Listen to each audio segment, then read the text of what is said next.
সবাই ভালো আছেন? সুস্থ আছেন? দোয়া করি আল্লাহ তাআলা আপনাদের সবাইকে ভালো রাখুন, সুস্থ রাখুন, নিরাপদে রাখুন। আমরা সবাই পড়ি আমিন। সম্মানিত সুধী, হযরতুল আল্লাম শহীদ মরহুম আল্লামা দেলওয়ার হোসেন সাঈদী রাহিমাহুল্লাহ, ওনার স্মৃতি বিজড়িত আজকের এই ঐতিহাসিক প্যারেড ময়দানের তাফসিরুল কোরআনের প্রোগ্রামে সব আছে।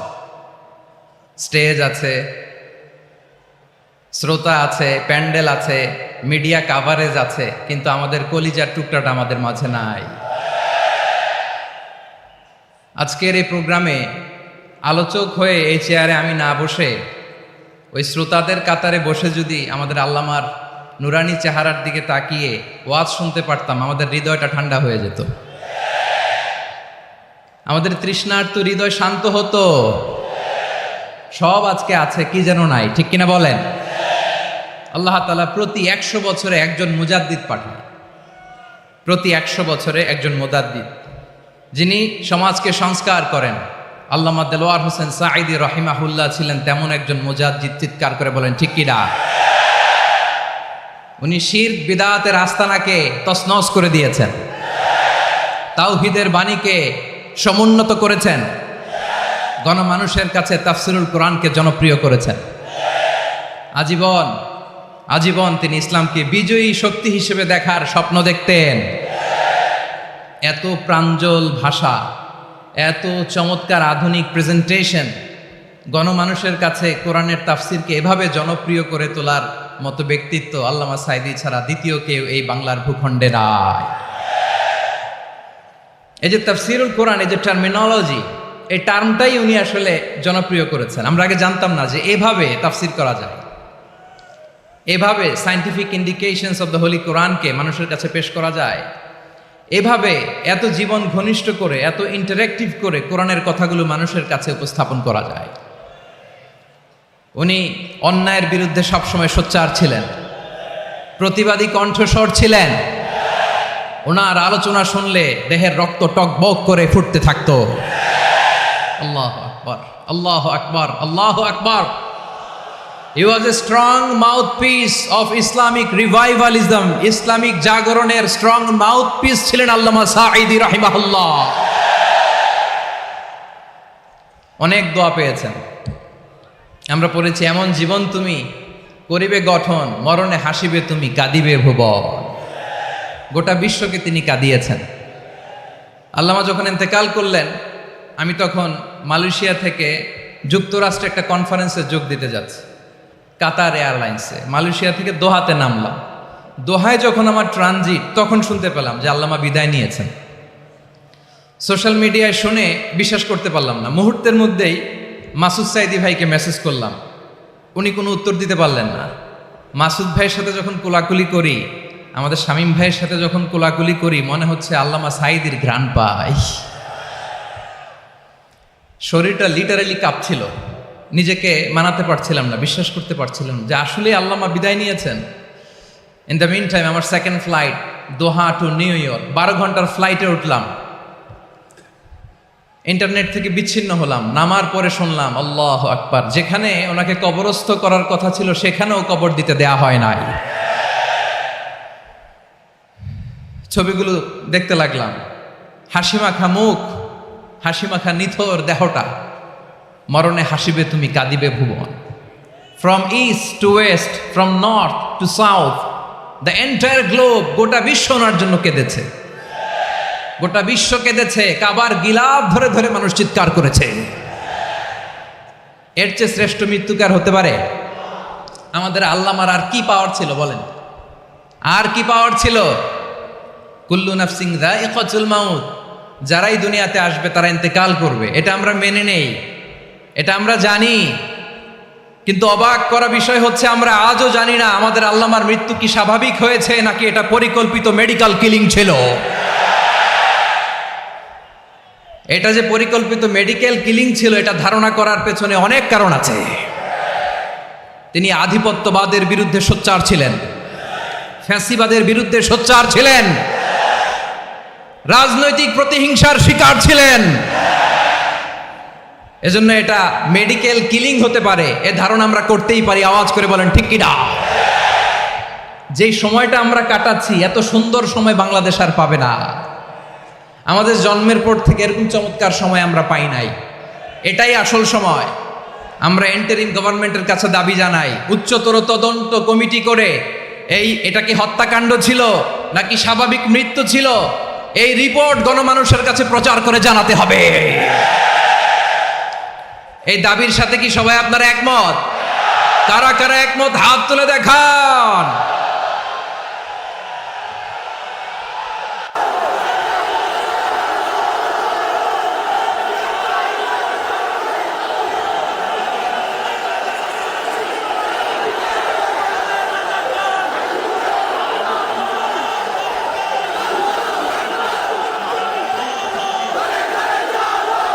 প্রিয় চট্টলাবাসী, আল্লাহ তাআলা তার এই মুখলেস গোলামকে তার জান্নাতুল ফেরদাউসের মেহমান হিসেবে কবুল করুক। তার জীবনের সকল খেদমাগুলোকে কবুল করুক। জান্নাতুল ফেরদাউসের আলা মাকামে তাকে মেহমান হিসেবে কবুল করুক। আল্লামা শহীদ দেলোয়ার হোসেন সাঈদী রাহিমাহুল্লাহ, উনি ছাড়াও এই ঐতিহাসিক ময়দানে কথা বলেছেন আল্লামা লুৎফুর রহমান রাহিমাহুল্লাহ। চলে গিয়েছেন আমাদেরকে ছেড়ে। তিনি বলতেন, ইনশাল্লাহ মিজান আবার আসবে। হুজুর আমি তো আসলাম, আপনি তো আমাদেরকে ছেড়ে চলে গেলেন। আল্লাহু আকবার, আল্লাহু আকবার, আল্লাহু আকবার।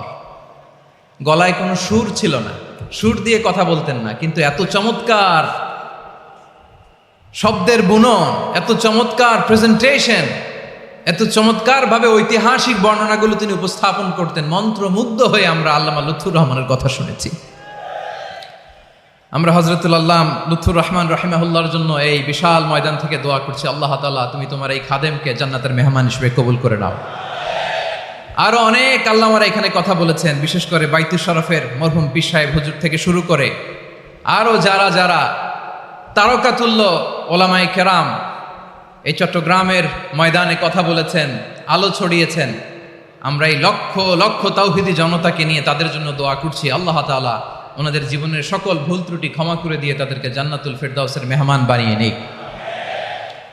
আমরা এই ঐতিহাসিক প্যারেড ময়দানের প্রোগ্রাম থেকে স্মরণ করতে চাই 24-এর ছাত্র নাগরিক অভ্যুত্থানে আমার যে সমস্ত ছাত্র নাগরিক ভাইয়েরা দেহের তাজা রক্ত বিলি দিয়ে নতুন বাংলাদেশ আমাদেরকে উপহার দিয়েছে।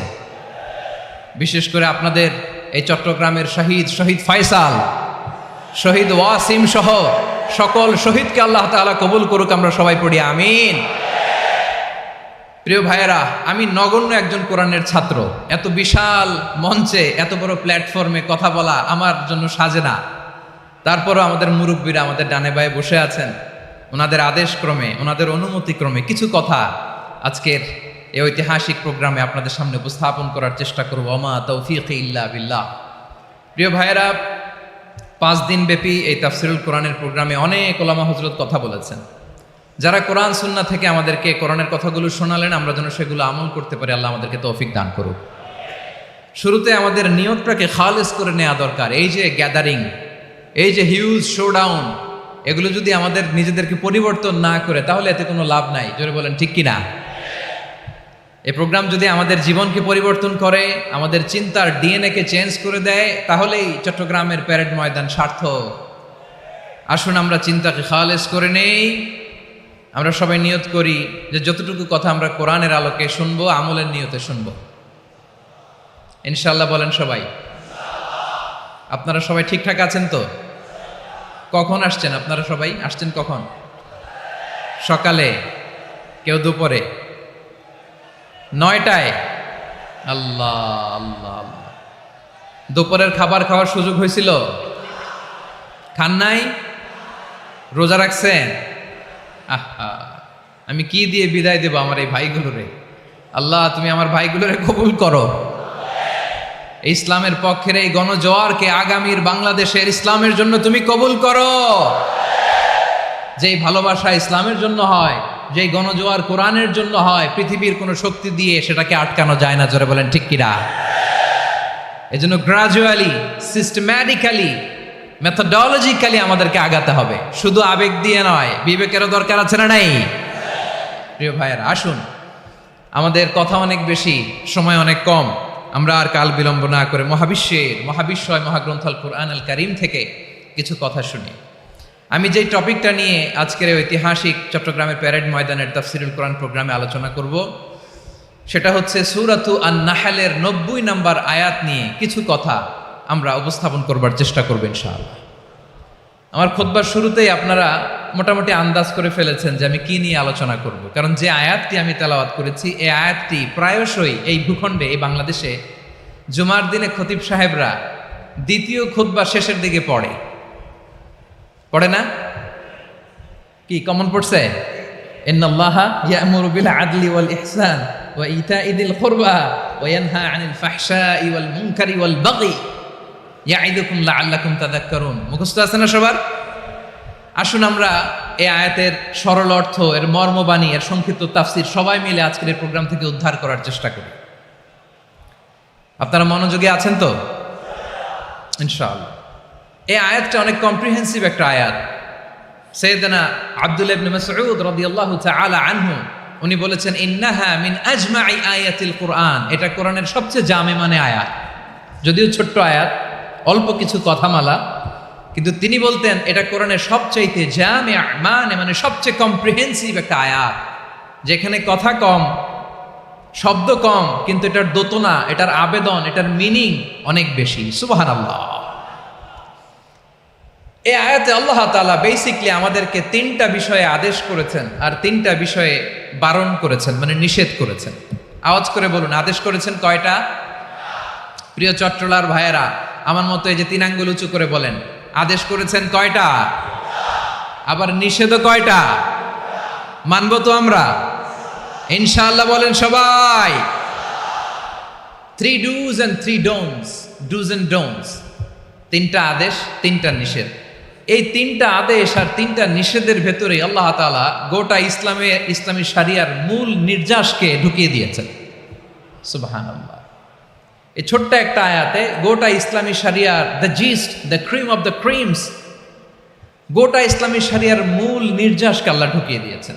3টা আদেশ আর 3টা নিষেধ। আসুন আমরা সরাসরি কোরআন থেকে শুনি, সবাই পড়ুন। আউযু বিল্লাহি মিনাশ শাইতানির রাজীম।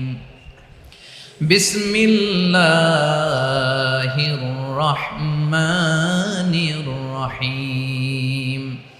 ইন্নাল্লাহা ইয়া'মুরু বিল আদলি ওয়াল ইহসানি ওয়া ইতা'i যিল কুরবা ওয়া ইয়ানহা আনিল ফাহশাই ওয়াল মুনকারি ওয়াল বাগি ইয়া'iযুকুম লা'আল্লাকুম তাযাক্কারুন।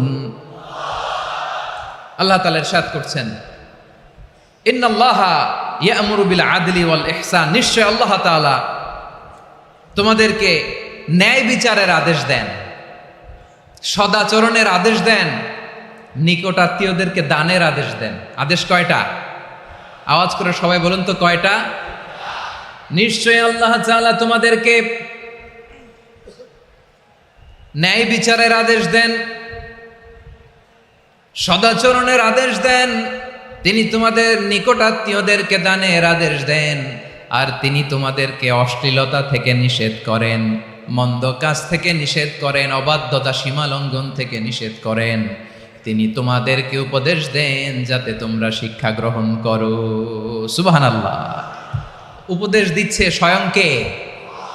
3টা জিনিসের আদেশ। ইয়া'মুরু বিল আদল, সুবিচার, ন্যায় বিচারের আদেশ তিনি দেন। ইহসানের আদেশ দেন, যাতে আমরা ইহসান করি, একে অপরের প্রতি সুবিচার করি, মহানুভবতা দেখায়, অনুগ্রহ দেখায়, আর নিকট আত্মীয়দেরকে যেন আমরা দান করি। এই 3টা আদেশ তিনি দিয়েছেন। আর কোন 3টা জিনিস থেকে তিনি বারণ করেছেন? অশ্লীলতা, ফাহশা, মুনকার, মানে সব মন্দ আর অসৎ কাজ, এগুলো থেকে তিনি আমাদেরকে বারণ করেন। ওয়াল বাগি, অবাধ্যতা, সীমা লঙ্ঘন, এই তিনটা কাজ থেকে তিনি আমাদেরকে বারণ করেন। তিনি আমাদেরকে উপদেশ দেন, স্বয়ং আল্লাহ তাআলা আমাদেরকে উপদেশ দেন যাতে করে আমরা শিক্ষা গ্রহণ করি। সুবহানাল্লাহ পড়ে। তাহলে আসুন আমরা ধরে ধরে একটা একটা করে সামনের দিকে আগাই। আল্লাহ তাআলা প্রথমে আমাদেরকে আদেশ দিয়েছেন আদালের, ইন্নাল্লাহা ইয়া'মুরু বিল আদল। আওয়াজ করে বলুন আল আদাল। সবাই পড়ুন আল আদাল। আমরা উর্দু জানি, হিন্দি জানি, অনেকে ইংরেজিও জানি, কিন্তু আরবি শব্দগুলো আমাদের মুখ দিয়ে বেরোতে চায় না। আওয়াজ করে বলুন আল আদাল। মাশাআল্লাহ, ইন্নাল্লাহা ইয়া'মুরু বিল আদল। আল্লাহ তাআলা আমাদেরকে আদলের আদেশ দেন। আদল অনেকে না বুঝলেও আদালত শব্দটা বুঝবেন। আদালত, আদালত, আদালত বুঝেন না? যেখানে বিচার কার্যের ফয়সালা করা হয়, কোর্ট কাচারি আদালত, এটা তো ভেরি কমন। এটা শুনছেন না সবাই? আদালত, যেখানে ন্যায় বিচার হবে, সুশাসন হবে। কিন্তু ভাগ্যের কি নির্মম পরিহাস, ওখান থেকে মিথ্যা সাক্ষী দিয়ে মনমতো রায় দিয়ে দেয়া হয়। এগুলোর পরিবর্তন হওয়ার দরকার আছে না নাই? প্রিয় ভাইয়েরা, আদালত, আল আদল, ইংরেজিতে বলে জাস্টিস, ন্যায় বিচার, সুবিচার, সুশাসন, জাস্টিস, আল আদাল। সব জায়গায় এই জাস্টিস থাকা দরকার। Justice should be prevailed in the society. The mission of all prophet was to uphold the justice. সব নবীর মিশন ছিল এই জাস্টিসকে, আদালকে, সুশাসন আর সুবিচারকে নিশ্চিত করা। পড়েন সুবহানাল্লাহ। And the core message of every divine scripture was to uphold justice. পৃথিবীর সব আসমানি কিতাবের মূল শিক্ষা ছিল এই জাস্টিসকে সমাজে এনশিওর করা, সুবিচার, সুশাসনকে এনশিওর করা। তাহলে প্রিয় ভাইরা, আমরা বুঝতে পারলাম আল আদ শব্দের মানে হচ্ছে ইনসাফ বা সুবিচার বা ন্যায় বিচার। এটা হচ্ছে একটা general meaning, very general meaning. আপনি যদি ইন ডেপথ বুঝতে চান, আরো ভেতরে যান, তাহলে আদাল মানে হচ্ছে সমন্বয়, আদাল মানে হচ্ছে ভারসাম্য, ব্যালেন্স। আদাল মানে হচ্ছে মধ্যম পন্থা। সুবহানাল্লাহ পড়ে। কারণ সব সময় সমান সমান হইলেই সুবিচার হয় না। কথা কি বুঝতেছেন? ইসলামের দ্য কনসেপ্ট অফ আদাল, এটা এমন আদাল, এটা সব সময় সমান সমান নয়। যখন সমান সমান দেয়া দরকার, ইসলাম সমান সমান দেয়। যখন ব্যালেন্স করা দরকার, চেক এন্ড ব্যালেন্স, সমন্বয়, ভারসাম্য করা দরকার, তখন ইসলাম ভারসাম্য করে দেয়। এটার নাম আদাল। সুবহানাল্লাহ। সহজ করে আপনাদেরকে বুঝাই। যেমন ধরুন, একটা পরিবারের 3 জন সদস্য, স্বামী, স্ত্রী আর সন্তান। তাদের সকালবেলার ব্রেকফাস্টে, স্বামীর সকালের নাস্তায় স্বামীর 3টা রুটি লাগে, স্ত্রীর 2টা লাগে, আর সন্তানের 1টা রুটি লাগে। এখন আমি যদি সমান সমান করে আদল করতে চাই, সবাইকে যদি 3টা করে রুটি দেই, তাহলে স্বামী বেচারার জন্য ঠিক আছে? কি বলেন? কথা কি বুঝতেছেন না কষ্ট হয়ে যাচ্ছে? যদি সমান সমানের নিয়মে আগাই, তাহলে 3টা করে যদি রুটি দেই, স্বামীর জন্য ওকে, কিন্তু স্ত্রীর জন্য 1টা বেশি হয়ে যায়। আর সন্তানের জন্য কয়টা বেশি হয়? আচ্ছা, এই তো বুঝতেছেন, মাশাআল্লাহ। আচ্ছা, 2টা করে যদি সবাই রে দেয় সমান সমান নীতিতে, তাহলে স্ত্রীর জন্য, স্ত্রী বেচারির জন্য ঠিক আছে, কিন্তু স্বামীর কয়টা কম পড়ে? আর সন্তানের বেশি হয়ে যায় কয়টা? আচ্ছা, সমান সমান নীতিতে সবাইকে যদি সকালের নাস্তার জন্য 1টা করে রুটি দেই, সন্তানের জন্য ঠিক আছে, কিন্তু স্ত্রী বেচারির কম পড়ে কয়টা? স্বামীর কম পড়ে কয়টা? 2টা। কথা কি বুঝতেছেন? আর আমি যদি স্বামীকে দেই 3টা, স্ত্রীকে দেই 2টা, আর সন্তানকে দেই 1টা, তাহলে কারো অপচয় হবে না। যার যতটুকু দরকার ঠিক ততটুকুই কাজে লাগবে। চিল্লায় বলেন ঠিক কিনা? এটাই হচ্ছে ইসলামের আদাল, যেখানে যার যতটুকু দরকার তাকে সেখানে ঠিক ততটুকু দিয়ে দেওয়ার নামই হচ্ছে আদাল। চিল্লায় পড়েন আল্লাহু আকবার। রব্বুল আলামিন বলেন, ইউসিকুমুল্লাহু ফি আওলাদিকুম লিযযাকারি মিসলু হাযযিল উনসায়াইন। আল্লাহ তোমাদেরকে ওসিয়ত করেন, তোমাদেরকে আদেশ দেন, উত্তরাধিকার সম্পদ যখন বন্টন হবে, ছেলেরা যতটুকু পাবে, মেয়ে পাবে তার অর্ধেক। সুবহানাল্লাহ বলেন। দেখেন, ছেলে যদ্দূর, মেয়ে অর্ধেক, ছেলে ডবল পাবে। আপাত দৃষ্টিতে মনে হয় এখানে অবিচার হয়েছে, কিন্তু আসলে কি অবিচার হয়েছে? আপনি বিয়ের ক্ষেত্রে যান, ওইখানে আবার ছেলে মোহরানা দেয়, মেয়ে সেখানে মোহরানা পায়। তাহলে চেক এন্ড ব্যালেন্স, ভারসাম্য, ব্যালেন্স, মধ্যম পন্থা এখানে আছে না নাই? এটাই হচ্ছে ইসলামের আদল। আল্লাহ তাআলা এই আদলের আদেশ দিয়েছে। সুবিচার, ন্যায় বিচার, সুশাসন এবং ভারসাম্যের আদেশ দিয়েছেন। প্রিয় ভাইয়েরা, একটি শান্তিময় সমাজ, একটা সমৃদ্ধ সমাজ, একটা মানবিক সমাজ যদি আমরা পেতে চাই, এই আয়াতের মধ্যে যতগুলো পয়েন্ট আছে সবগুলোর বাস্তবায়ন লাগবে। কথা বুঝতে পেরেছেন? বলেন, আওয়াজ করে বলেন, আমরা একটা শান্তির সমাজ চাই কি চাই না? আমরা একটা সমৃদ্ধ বাংলাদেশ চাই কি চাই না? আমরা একটা মানবিক বাংলাদেশ চাই কি চাই না? এই আয়াতে আল্লাহ তাআলা একটা মানবিক সমাজের রূপরেখা টেনেছেন। তার প্রথম কথা হচ্ছে ইন্নাল্লাহা ইয়ামুরু বিল আদল। আল্লাহ তাআলা তোমাদেরকে আদলের নির্দেশনা দেয়, সুবিচার, সুশাসনের নির্দেশনা দেয়। যে সমাজে আদল থাকে না, সেই সমাজে জুলুম মানুষের ঘাড়ে চেপে বসে। আদলের বিপরীত হচ্ছে জুলুম। আদলের বিপরীত কি? জুলুম বা জাওর, অত্যাচার, অবিচার, বৈষম্য। এই যে বৈষম্য বিরোধী ছাত্র আন্দোলন কমন পড়ছে? এই যে একজন সমন্বয়ক তো দেখা করলো আমার সাথে। জুলুম মানে হচ্ছে বৈষম্য। বৈষম্যের স্থান ইসলামে নাই, অবিচারের স্থান ইসলামে নাই, জুলুমের স্থান ইসলামে নাই। আল্লাহ তাআলা বলেন যে আমি জুলুমকে নিজের জন্য হারাম করেছি এবং তোমাদের জন্য হারাম করেছি।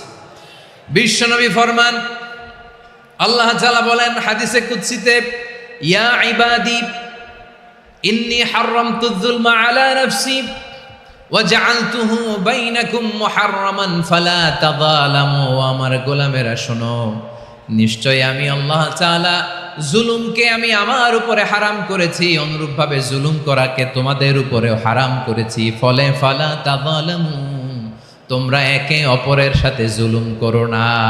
নির্দেশনাটা কার?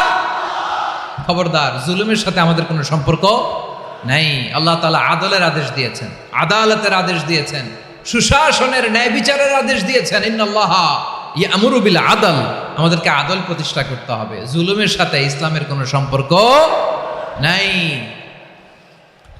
আল্লাহ তাআলা জালিমদের জন্য কঠিন শাস্তি প্রস্তুত করে রেখেছেন। যারা এই আদলকে ভুলুণ্ঠিত, কখন রাত কিচ্ছু জানে না, কখন দিন কখন রাত কিছু জানে না, বছরের পর বছর কেটে গিয়েছে। এক্সট্রা জুডিশিয়াল কিলিং এর কোনো হিসাব নাই, বিচার বহির্ভূত হত্যা, এনফোর্স ডিসঅ্যাপিয়ারেন্স, গুম, যেটা সবচাইতে বড় মানবতা বিরোধী অপরাধ। কত মানুষ যে গুম হয়েছে তার কোনো ইয়ত্তা নাই। যেই ফ্যামিলির সদস্য গুম হয়েছে, তারা কি ওই লোকটার জন্য মাগফিরাতের দোয়া করবে নাকি সুস্বাস্থ্যের দোয়া করবে তারা নিজেরাও জানতো না, কারণ জানে না ও বেঁচে আছে না মরে গেছে। আহা, বিডিআর নওজোয়ানদের যারা ছাড়া পেল দেখলাম, বিনা অপরাধে, কোনো অন্যায় ছাড়া, অপরাধ ছাড়া তাদের জীবন থেকে, তাদের তারুণ্যের, তাদের যৌবনের 15 বছর, 16 বছর, 17 বছর নাই, 6 মাস বয়সের ছোট বাচ্চাকে রেখে জেলে গেছে। 6 মাসের মেয়ে বেরোয় দেখে মেয়ের বয়স 17 বছর। মেয়ে বাবারে চেনে না, বাবা মেয়েরে চেনে না। মেয়েকে এখন বিয়ে দিয়ে আরেক ছেলের হাতে তুলে দিবে। মেয়ের শৈশব বাবা দেখে নাই, মেয়ের কৈশোর বাবা দেখে নাই, মেয়ের তারুণ্য দেখে নাই। আরেক যুবককে দেখলাম 14 বছরের 14 দিনের সংসার, 2 সপ্তাহের সংসার শেষে জেলে গেছে। কত যুবকের যে স্ত্রী চলে গিয়েছে ফ্যামিলি ছেড়ে, কারণ জানে না তো কবে আসবে, কি হবে, কেউ জানতো না। দাম্পত্য জীবনের মাত্র 14 দিনের স্মৃতি, এই স্মৃতিকে আঁকড়ে ধরে এক বোন 16টা বছর, 17টা বছর কাটিয়ে দিয়েছে। আমি নিউজটা দেখে ভাবলাম, আমার এই বোনের প্রতিটি দিন কিভাবে কেটেছে, প্রতিটি রাত কিভাবে কেটেছে, প্রতিটি ক্ষণ কিভাবে কেটেছে। বিশ্বনবী বলেছেন, ইত্তাকি দাওয়াতাল মাজলুম ফাইন্না লাইসা বাইনাহু ওয়া বাইনাল্লাহি হিজাব।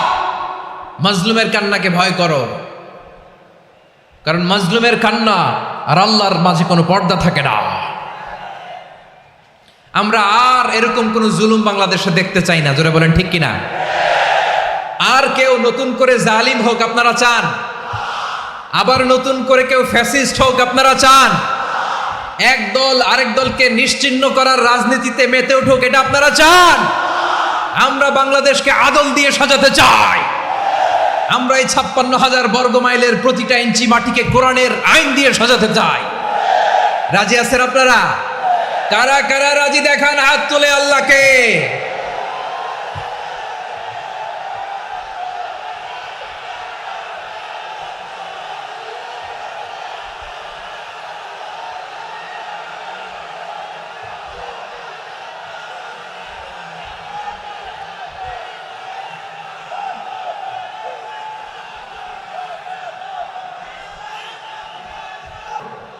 আমার প্রিয় বীর চট্টলার তৌহিদি মুসলমান, আমরা আর নতুন করে কেউ জালিম হোক এটা চাই না, নতুন করে আবার কেউ ফ্যাসিস্ট হোক আমরা চাই না, এক দল আরেক দলকে নিশ্চিহ্ন করার রাজনীতি করুক আমরা চাই না। আমরা সুশাসনের বাংলাদেশ চাই, আমরা মানবিক বাংলাদেশ চাই, আমরা একটা সমৃদ্ধ বাংলাদেশ চাই, আমরা বিশ্বের বুকে সম্মান নিয়ে মাথা উঁচু করে দাঁড়াতে চাই, ঠিক কিনা বলেন? আল্লাহ বললেন, এটা যদি তোমরা চাও, একটা সমৃদ্ধ সমাজ যদি বিনির্মাণ করতে চাও, মানবিক সমাজ যদি বিনির্মাণ করতে চাও, আমি তোমাদেরকে সেজন্য প্রথমে আদালতের নির্দেশ দিলাম। ইন্নাল্লাহা ইয়া'মুরু বিল আদল, নিশ্চয় আল্লাহ তাআলা তোমাদেরকে ন্যায় বিচার সুশাসন এটার আদেশ দেন। সুবহানাল্লাহ।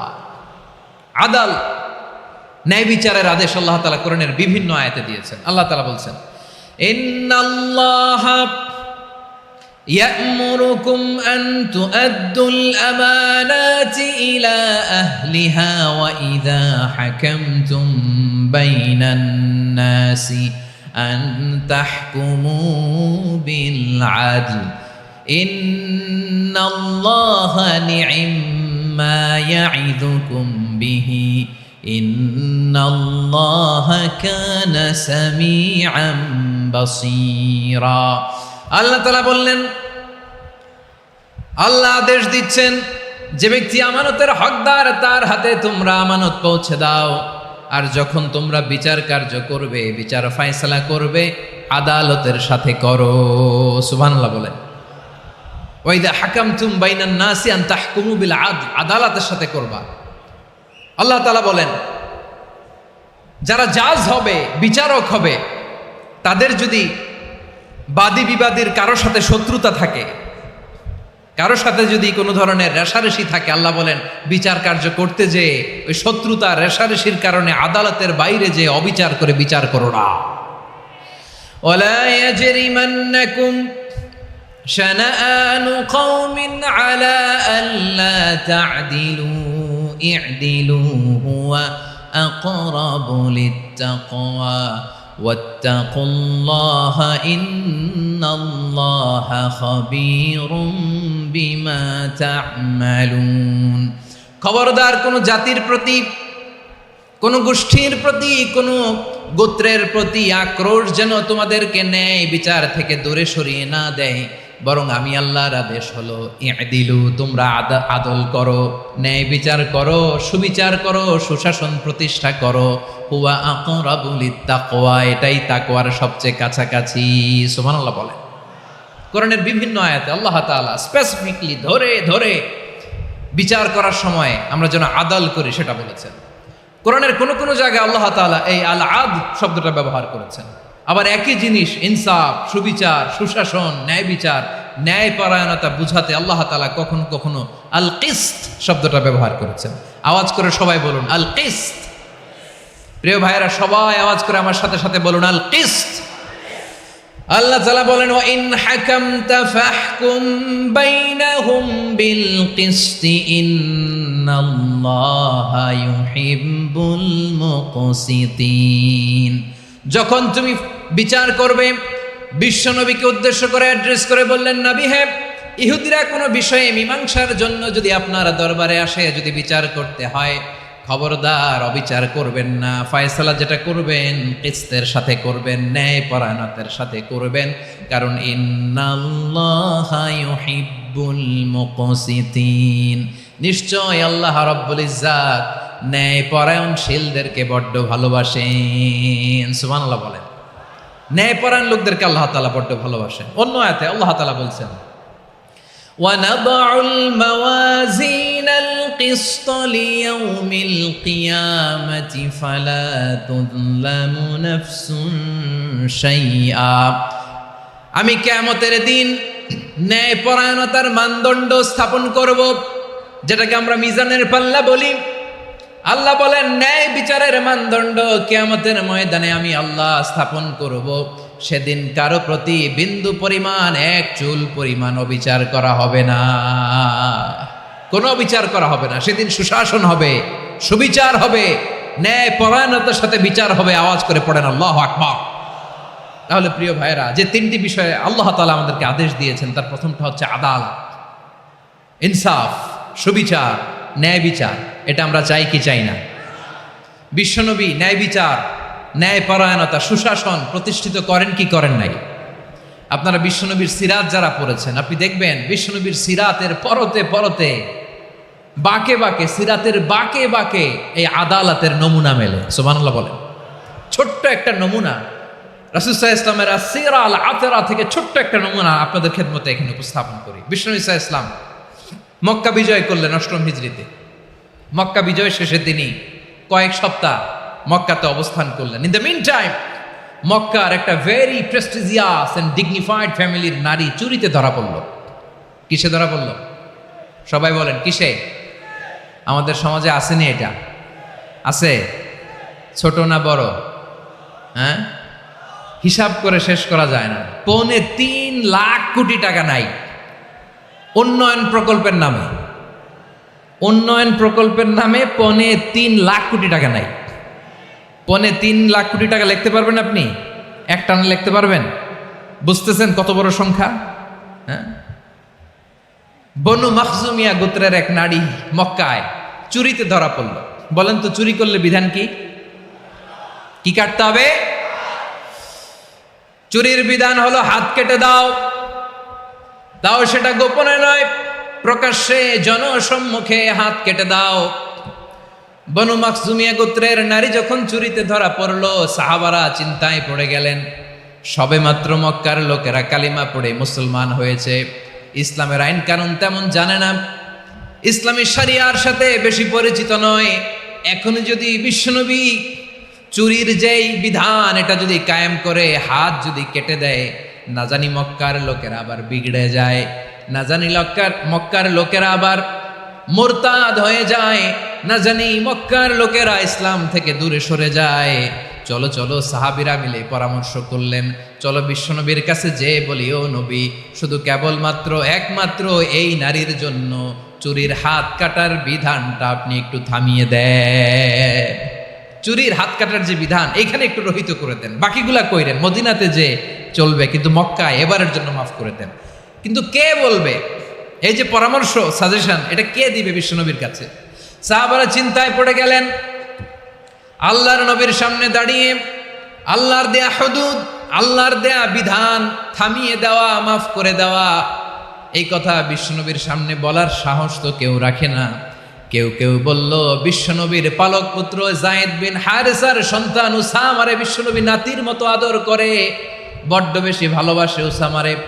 এজন্য সাহাবারা উসামাকে বলতো হিব্বু রাসূলিল্লাহ, বিশ্বনবীর ভালোবাসা। কি বলতো? সাহাবীরা বললেন, বিশ্বনবীর ভালোবাসা হিব্বু রাসূলিল্লাহ, উসামারে পাঠাও। উসামারে বিশ্বনবী নাতির মতো স্নেহ করে, মায়া করে, ভালোবাসে। আমরা পারবো না, উসামা পারবে। সবাই মিলে ফুলিয়ে ফুসিয়ে ওসামাকে, ছোট্ট ওসামাকে রাজি করালো। ওসামা এমন এমন কথা যে তুমি বিশ্বনবীর কাছে বলতে হবে, পারবা নাকি? ওসামা বলে, পারবো।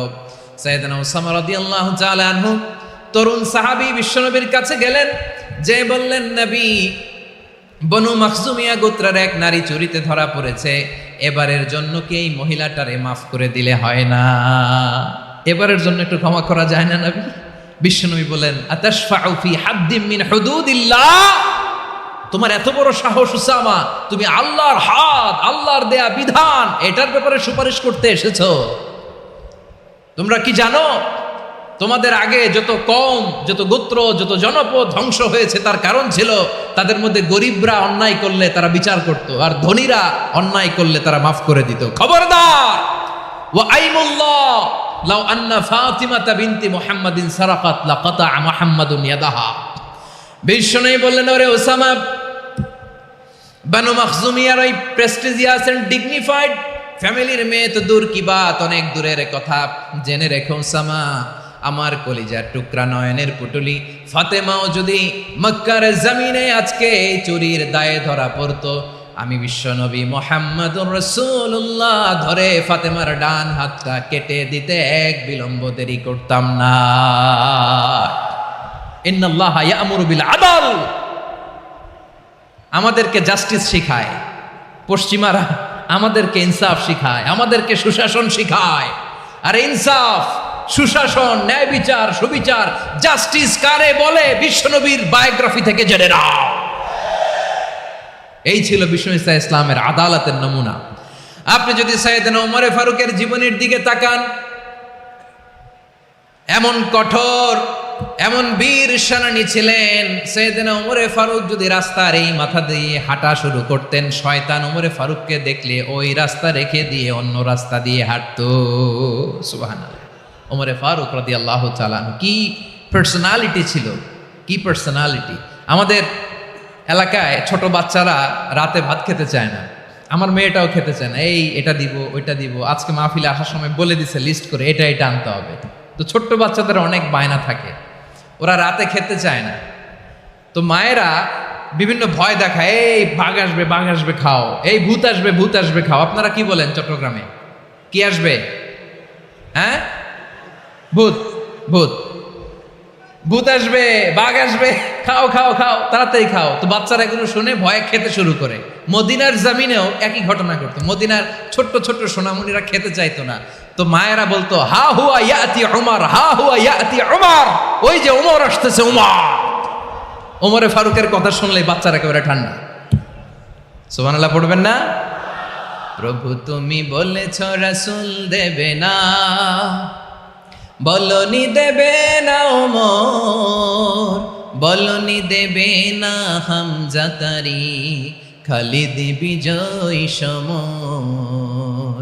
প্রভু তুমি বলেছ রাসূল দেবে না, বলনি দেবে না ওমর, বলনি দেবে না হামজা তারি, খালিদ বিজয় সমর। প্রভু তুমি বলেছ রাসূল দেবে না। আল্লাহু আকবার। ওমর ফারুক রাদিয়াল্লাহু তাআলা আনহু, ওনার কথা শুনলে গায়ের মধ্যে গুজবাম হয়, গায়ের পশমগুলো দাঁড়িয়ে যায়। সুবহানাল্লাহ বলেন। কি পার্সোনালিটি ছিল, কি ব্যক্তিত্ব ছিল। মুনাফিকরা ওমরে ফারুককে জমের মতো ভয় পেতেন। শয়তান, খোদ শয়তান এই রাস্তা দিয়ে আসলে শয়তান অন্য রাস্তা দিয়ে হাঁটত। ওমরে ফারুক রাদিয়াল্লাহু তাআলা আনহুর জীবনে যদি দেখেন, তাহলে সেখানে আপনি আদালতের, ইনসাফের, সুশাসনের, জাস্টিসের নমুনা দেখতে পাবেন। কয়টা শুনবেন? সাইয়েদনা ওমরে ফারুকের রাদিয়াল্লাহু তাআলা আনহুর সন্তান আব্দুর রহমান মিশরে মদ খেয়ে মদ্যপ অবস্থায় ধরা পড়েছে। মদ খাওয়ার কারণে, মদ যদি কেউ পান করে আর যদি প্রমাণিত হয়, তার বিচার হলো 80 বেত। আওয়াজ করে বলেন কয় বেত? বাংলাদেশেও তো এই আইন আছে নাকি? বাংলাদেশে আছে? হ্যাঁ, মদ খাইলে 80 বেত, এই আইন বাংলাদেশে চালু হোক। আমরা চাই কি চাই না? চাই সবাই। এজন্যই তো ইসলাম ভাল লাগে না। ইসলামকে ভাল লাগে না। ইসলামকে আউট করে রাখতে পারলেই তো এরকম বড় বড় বোতল খাওয়া যায়। একেবারে সহজ, পানির মতো সহজ, হিসাব একেবারে সহজ। ওমরে ফারুক রাদিয়াল্লাহু তাআলা আনহুর ছেলে ভুল করে মদ পান করে ফেলেছিলেন। আব্দুর রহমান, ঘটনা ঘটেছে মিশরে। মিশরের গভর্নর তখন আমর ইবনুল আস রাদিয়াল্লাহু তাআলা আনহু। আব্দুর রহমানের ভাই যে গভর্নরকে বলল, গভর্নর যদি একটু দয়া করেন, খলিফার ছেলে আমার ভাই আব্দুর রহমান মদ্যপ অবস্থায় ধরা পড়েছে, জনসম্মুখে যদি আপনি বেত্রাঘাত করেন আমাদের প্রেস্টিজ থাকে না, যদি 80 বেত আপনি মারেন আমার কোনো কথা নাই, কিন্তু ঘরের ভেতরে মারেন। আব্দুর রহমানের ভাইয়ের সুপারিশ শুনে সাইয়েদনা আমর ইবনুল আস রাদিয়াল্লাহু তাআলা আনহু রাজি হয়ে গেলেন। ঘরের ভেতরে লোকচক্ষুর আড়ালে 80 বেত তিনি মানলেন। কিন্তু ঘটনাক্রমে এই কথা লুকিয়ে লুকিয়ে ঘরের ভেতরে 80 বেত মারার কথা সাইয়েদনা ওমর ফারুক মদিনা থেকে জানতে পারলেন। মদিনা থেকে তিনি ফরমান জারি করলেন, এই বিচার যেমনটি আমর ইবনুল আস আদায় করেছে, এটা প্রকৃতপক্ষে আদায় হয় নাই। আসো সবাই মদিনায় আসো, আমর ইবনুল আস মদিনায় আসো, আব্দুর রহমানও আসো, সবাই আসো, জনসম্মুখে এই বিচার কার্যকর করতে হবে। সাইয়েদনা ওমর ফারুক মসজিদে নববীর পিলারের মধ্যে নিজের ছেলেকে বাঁধলেন, আবার জনসম্মুখে 80টা বেত তার গায়ের মধ্যে মারলেন। মাজমুয়ে ফাতাওয়া ইবনে তাইমিয়া রাহিমাহুল্লাহ উনি এটা নকল করেছেন। এটা সবচেয়ে বিশুদ্ধ মত, আরো অনেক মত আছে। মারা গেছে কবরের উপর, ওগুলো বাদই দিলাম। কেমন খালিফা ছিলেন, কেমন খালিফা। পশ্চিমারা তোমরা জাস্টিস আমাদেরকে শেখাও, ইনসাফ কারে বলে, সুশাসন আমাদেরকে তোমরা শিখাও। ওমরে ফারুক রাদিয়াল্লাহু তাআলা ওইটাকে, ওই বিচারকে তিনি ধর্তব্য মনে করেন নাই। মদিনাতে এনে আবার জনসম্মুখে আবার 80 বেত মেরেছেন। মিশরে ওমরে ফারুক রাদিয়াল্লাহু তাআলা আনহু আমর ইবনুল আসকে গভর্নর করে পাঠালেন। সেখানে আমর ইবনুল আসের ছেলে একটা প্রতিযোগিতায় রানার আপ হয়েছে। এক মিশরি সেখানে চ্যাম্পিয়ন হয়েছে। রানার আপ বুঝতে পেরেছেন তো? রানার আপ সেকেন্ড হয়েছে, এক মিশরি হয়েছে চ্যাম্পিয়ন প্রথম। কিন্তু গভর্নরের ছেলে ও জিততে পারে নাই। ও রাগে ওই মিশরির গায়ের মধ্যে কয়েকটা লাঠি দিয়ে বাড়ি মেরেছে। মিশরি যে মদিনাতে ওমরে ফারুকের কাছে বিচার দিলেন, আপনার গভর্নরের ছেলে অন্যায়ভাবে আমার গায়ে হাত তুলেছে। সাইয়েদনা ওমরে ফারুক আবার ফরমান জারি করলেন, আসব মদিনাতে আসব। মিশরীকে ডাকলেন। ওই মিশরের গভর্নর আমর ইবনুল আস রাদিয়াল্লাহু তাআলা আনহুকে ডাকলেন, তার ছেলেকেও ডাকলেন। সবাই বসে রইল। আমর ইবনুল আস রাদিয়াল্লাহু তাআলা আনহু মাথা নিচু করে বসে আছেন, লজ্জায় কাচুমাচু। হায় হায়, আজকে আমার ছেলের কারণে আমিরুল মুমিনিন খলিফাতুল মুসলিমিন ওমরে ফারুকের কাছে আমি জনসম্মুখে লজ্জিত হচ্ছি। সাইয়েদনা ওমরে ফারুক বললেন, এই নাও লাঠি। গভর্নরের ছেলে তোমার মাথার মধ্যে যতগুলো বাড়ি মেরেছে, আজকে জনসম্মুখে তুমি অতগুলা বাড়ি মারো। মিশরি বলে, থাক, আপনি যে ডেকে আনছেন সবার সামনে এটা বলছেন, এতেই আমি খুশি। আল্লাহু আকবার। আপনার মহানুভবতা দেখে আমি খুশি, আর অপমানের দরকার নাই। ওমরে ফারুক বলে, না, খবরদার, এই কথা মিশরি তুমি বলো না, মারো, যতগুলা বাড়ি মেরেছে মারো। বাধ্য হয়ে মিশরি আমর ইবনুল আসের সামনে ওনার কলিজার টুকরা সন্তানের মাথার মধ্যে বাড়ি মারতে আরম্ভ করলেন। ঠিক যতগুলা বাড়ি গভর্নরের ছেলে আমর ইবনুল আসের ছেলে মিশরির গায়ে মেরেছিল, মাথায় মেরেছিল, মিশরি গুনে গুনে ততটা মারলেন। এই দৃশ্য দেখে ওমরে ফারুক রেগে মেগে আগুন, রাগের চোটে রাগ সামলাতে না পেরে, আর নিজেকে সামলাতে না পেরে মিশরিরে বললেন, ছেলেরে মারা শেষ হয়ে গেলে এবার বাবার টাক মাথার মধ্যে কয়েকটা বাড়ি মার। রাগের চোটে, আউট অফ অ্যাঙ্গার, রাগের চোটে, যে আমার পাঠানো গভর্নর আমর ইবনুল আস তার ছেলেকে কেন আদব তারবিয়া কেন শিক্ষা দিতে পারে না। ছেলেরে মারা হইলে এবার আমর ইবনুল আসের মাথার মধ্যে দুইটা মারো। এটা রাগে বলেছে, এটা শাস্তি হিসেবে না। সুবহানাল্লাহ পড়ে। তোমরা আমাদেরকে সুশাসন শিখাও, আমাদেরকে সুশাসন শিখাও। বিশ্বনবী বলেন, আদল এটা যেন তেন বিষয় না, এটা দিয়েই মানবিক সমাজ গড়তে হবে। আল্লাহ তাআলা কিয়ামতের কঠিন ময়দানে, যেদিন স্বামী স্ত্রীকে চিনবে না, স্ত্রী স্বামীকে দেখে পালিয়ে যাবে, বন্ধু বন্ধুরে চিনবে না, পীর সাহেব মুরিদরে চিনবে না, মুরিদ পীর সাহেবরে চিনবে না, দলের কর্মী তার নেতারে চিনবে না, নেতা তার কর্মীরে চিনবে না, বন্ধু বন্ধুরে দেখে পালাবে। কঠিন মুহূর্তে সূর্যটা মাথার কাছে চলে আসবে, জমিনটা তামার জমিন হবে। আজকের জমিনের মতো নয়। মানুষ ঘর্মাক্ত, ক্লান্ত, শ্রান্ত মাথার মগজগুলো কানের ছিদ্র আর নাকের ছিদ্র দিয়ে বেয়ে বেয়ে পড়বে। বিশ্বনবী ফরমান, কিয়ামতের ওই কঠিন ময়দানে 7 শ্রেণীর ব্যক্তিকে রব্বুল আলামিন তার আরশের নিচে ছায়া দিবেন। তার মধ্যে প্রথম শ্রেণীর ব্যক্তি হলো ইমামুন আদিল। ইমামুন আদিল, ন্যায়পরায়ণ শাসক, যে ইনসাফের সাথে বিচার করে, যে জাস্টিস সমাজে সার্ভ করে, যে সুশাসন নিশ্চিত করে, ওই ইমামুন আদিল। আদিল শব্দটা বুঝছেন না? ইন্নাল্লাহা ইয়া'মুরু বিল আদল, পাইছেন? আদিল। 7 শ্রেণীর ব্যক্তিকে আল্লাহ তাআলা সুশীতল আরশের নিচে ছায়া দিবেন, যেদিন তার দেয়া ছায়া ছাড়া কোনো ছায়া থাকবে না। এর প্রথম হচ্ছে ইমামুন আদিল, ন্যায়পরায়ণ শাসক। চিল্লায় বলেন সুবহানাল্লাহ। আবার বিশ্বনবী বললেন, ইন্নাল মুকসিতিনা ইনদাল্লাহি আলা মানাবিরা মিন নূর আন ইয়ামিনির রহমান। কিয়ামতের দিন যারা ন্যায়পরায়ণ হিসেবে আল্লাহর সামনে দাঁড়াবে, কিয়ামতের দিন রব্বুল আলামিন তার আরশের ডান দিকে ওই ন্যায়পরায়ণ লোকদের জন্য আরশের ডান দিকে একটা নূরের মিম্বারে তাদেরকে বসার সুযোগ করে দিবে। আল্লাহর আরশের ডান দিকে ন্যায়পরায়ণ লোকদের জন্য আল্লাহ তাআলা নূরের মিম্বার বানাবে। চারটেখানি কথা মনে করেছেন? আল আদাল, জাস্টিস, ইন্নাল্লাহা ইয়া'মুরু বিল আদল। আল্লাহ তাআলা এই আদালতের নির্দেশনা দেয়, সুবিচার, সুশাসন। প্রিয় ভাইয়েরা, এটা আমরা বাংলাদেশে চাই কি চাই না?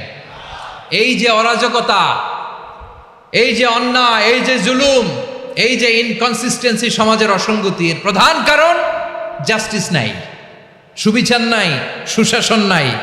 শেষবারের মতো আওয়াজ করে বলেন তো, আমরা বাংলাদেশে আদল চাই কি চাই না? তাহলে প্রথম নির্দেশনা শেষ। আল্লাহ তাআলা তোমাদেরকে আদলের আদেশ দেন। এরপরে আল্লাহ বললেন, আমি তোমাদেরকে ইহসানের আদেশ দেই। ইন্নাল্লাহা ইয়া'মুরু বিল আদলি ওয়াল ইহসান। আমি তোমাদেরকে যেমনি আদলের নির্দেশনা দেই, তেমনি ভাবে তোমাদেরকে ইহসানের নির্দেশনা দেই। ইহসান, আওয়াজ করে সবাই বলেন তো ইহসান। সবাই বলেননি, সবাই বললে এতটুকু আওয়াজ হবে আমি বিশ্বাস করি না। আওয়াজ করে বলুন আল ইহসান। ইহসান মানে কারো প্রতি সফট হার্টেড হওয়া, মহানুভব হওয়া, অনুগ্রহ পরায়ণ হওয়া, অনুগ্রহশীল হওয়া, একে অপরের প্রতি দয়াদ্র হওয়া।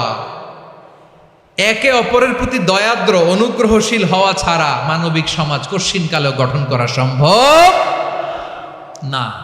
প্রিয় ভাইয়েরা, সুন্দর আচরণ দিয়ে, ইহসান দিয়ে যা জয় করা যায়, নরম আচরণ দিয়ে যেটা অর্জন করা যায়, কঠোরতা দিয়ে সেটা পারা যায় না। বিষ্ণু ঈসা ইসলাম ইহসান দিয়ে, কোমল আচরণ দিয়ে, তার অনুগ্রহ দিয়ে তিনি অনেক কাফিরের হৃদয়কে জয় করে ফেলেছেন। সাইয়েদনা সুমামা ইবনে উসাল রাদিয়াল্লাহু তাআলা আনহুর কথা মনে পড়ে যায়। তিনি ছিলেন ইয়ামামার বাদশা। মদিনাতে বিশ্বনবীকে হত্যা করার নিয়তে এসেছিলেন। গোপনে গোপনে বিশ্বনবীকে হত্যা করে আবার ইয়ামামাতে তিনি ফিরে যাবেন। কিন্তু কি অবাক করা কাণ্ড, হত্যা করতে পারে নাই, সাহাবাদের হাতে তিনি ধরা পড়ে গেলেন। সাইয়েদনা সুমামা ইবনে উসাল রাদিয়াল্লাহু তাআলা আনহু হত্যার নিয়তে আসলেন, কিন্তু হত্যা করতে পারলেন না। সাহাবারা ওনাকে ধরে ফেললেন, ধরে মসজিদে নববীর পিলারের মধ্যে বেঁধে রাখলেন। সুমামা ইবনে উসাল, সিরাত থেকে শুনে, সিরাত থেকে শোনাচ্ছি, রাদিয়াল্লাহু তাআলা আনহু ইয়ামামার অধিপতি ছিলেন। ইয়ামাম বিশ্বনবীকে হত্যার জন্য আসছেন, ধরা পড়ে গেছেন, এখন মসজিদে নববীতে বেঁধে রাখছে, তার মানে বন্দী। এখন স্ট্যাটাস কি? বন্দী, ক্যাপটিভ। তো বিষ্ণু ঈসা ইসলাম সাহাবাদেরকে বললেন, তার খোঁজ খবর নিও, সুমামা ইবনে উসালের খোঁজ খবর নিও। সাহাবার বলেন, ইয়া রাসূলুল্লাহ, আপনাকে হত্যা করতে এসেছে, তার তো কঠিন ক্যাপিটাল পানিশমেন্ট হওয়া দরকার, কঠিন শাস্তি হওয়া দরকার। বিশ্বনবী বললেন, না, আমি যেটা জানি তোমরা সেটা জানো না, তোমরা সুমামার সাথে ভালো আচরণ করো। বিশ্বনবী সুমামার কাছে গেলেন।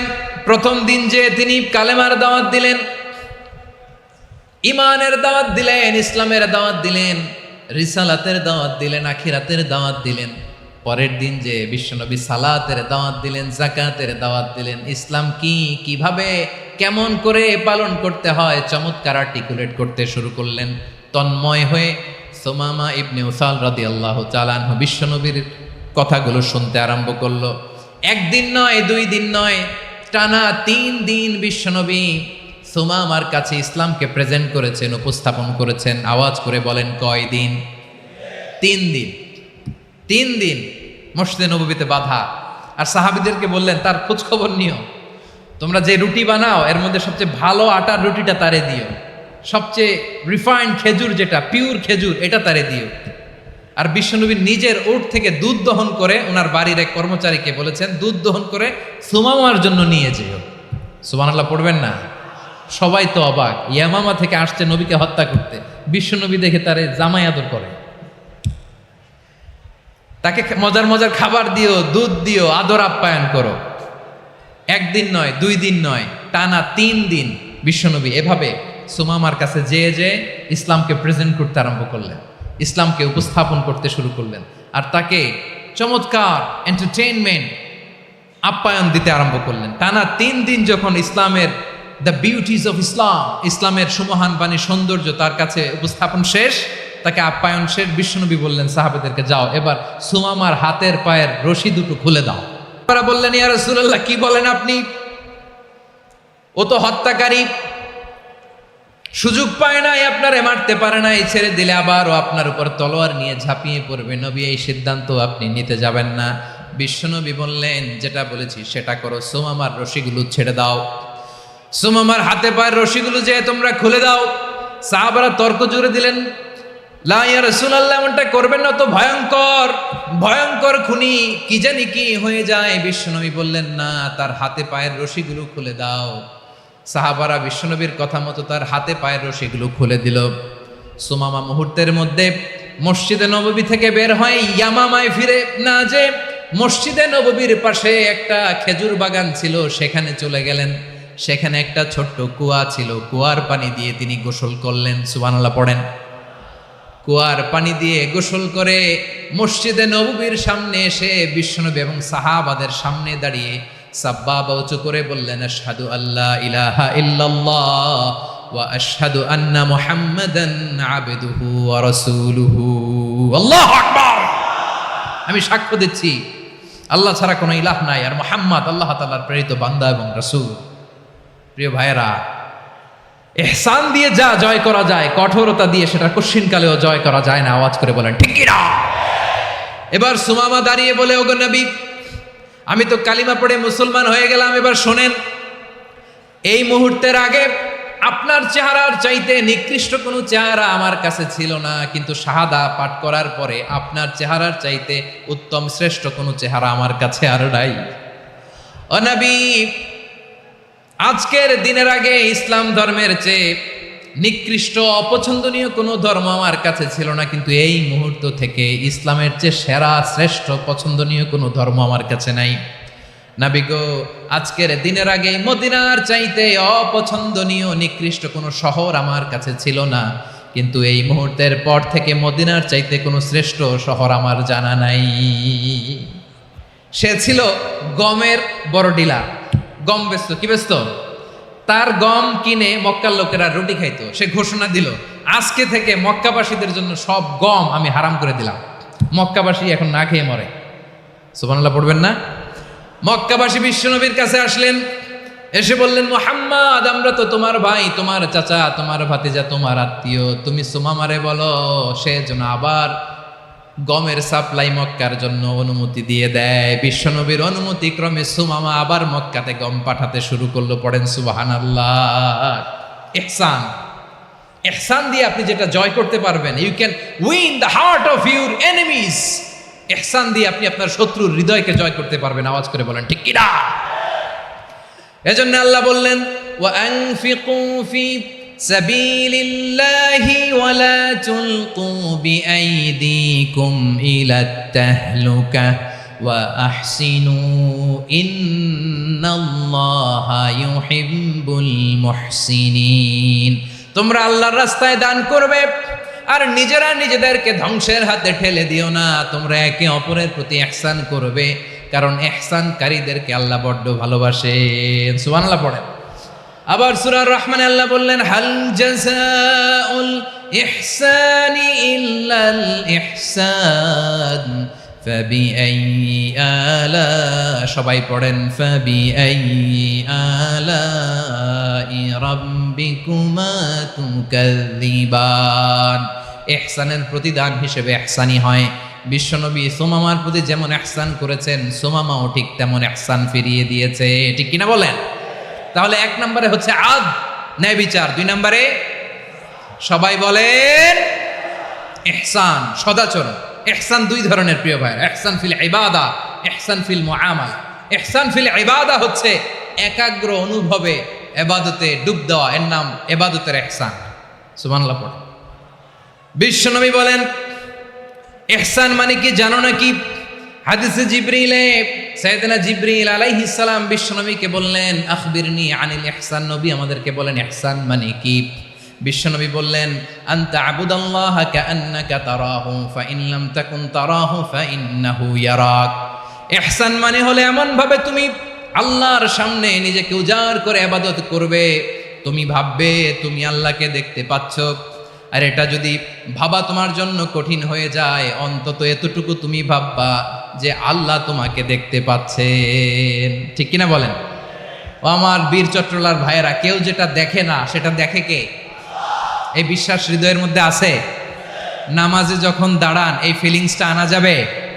হ্যাঁ, এশার সালাত তো এখনো হয় নাই না? আলোচনা শেষে এশার সালাত এখানে অনুষ্ঠিত হবে, তাই না? আচ্ছা বলুন তো, আমরা এশার সালাত পর্যন্ত বেঁচে থাকবো এই গ্যারান্টি আছে কার কার? হাত তোলেন। কয়েকজন হাত তুলছে পেছনে, না বুঝে তুলে ফেলছে। এশা পর্যন্ত যে আমরা হায়াত পাবো কোনো গ্যারান্টি আছে? সবাই আওয়াজ করে বলেন, গ্যারান্টি আছে? গ্যারান্টি নাই।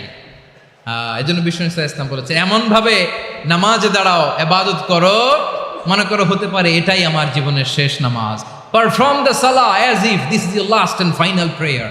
এমন ভাবে সালাতে দাঁড়াও, ভাবো হতে পারে এটাই তোমার জীবনের শেষ নামাজ। এমন ভাবে নামাজে দাঁড়াও, ভাবো এটাই শেষ নামাজ।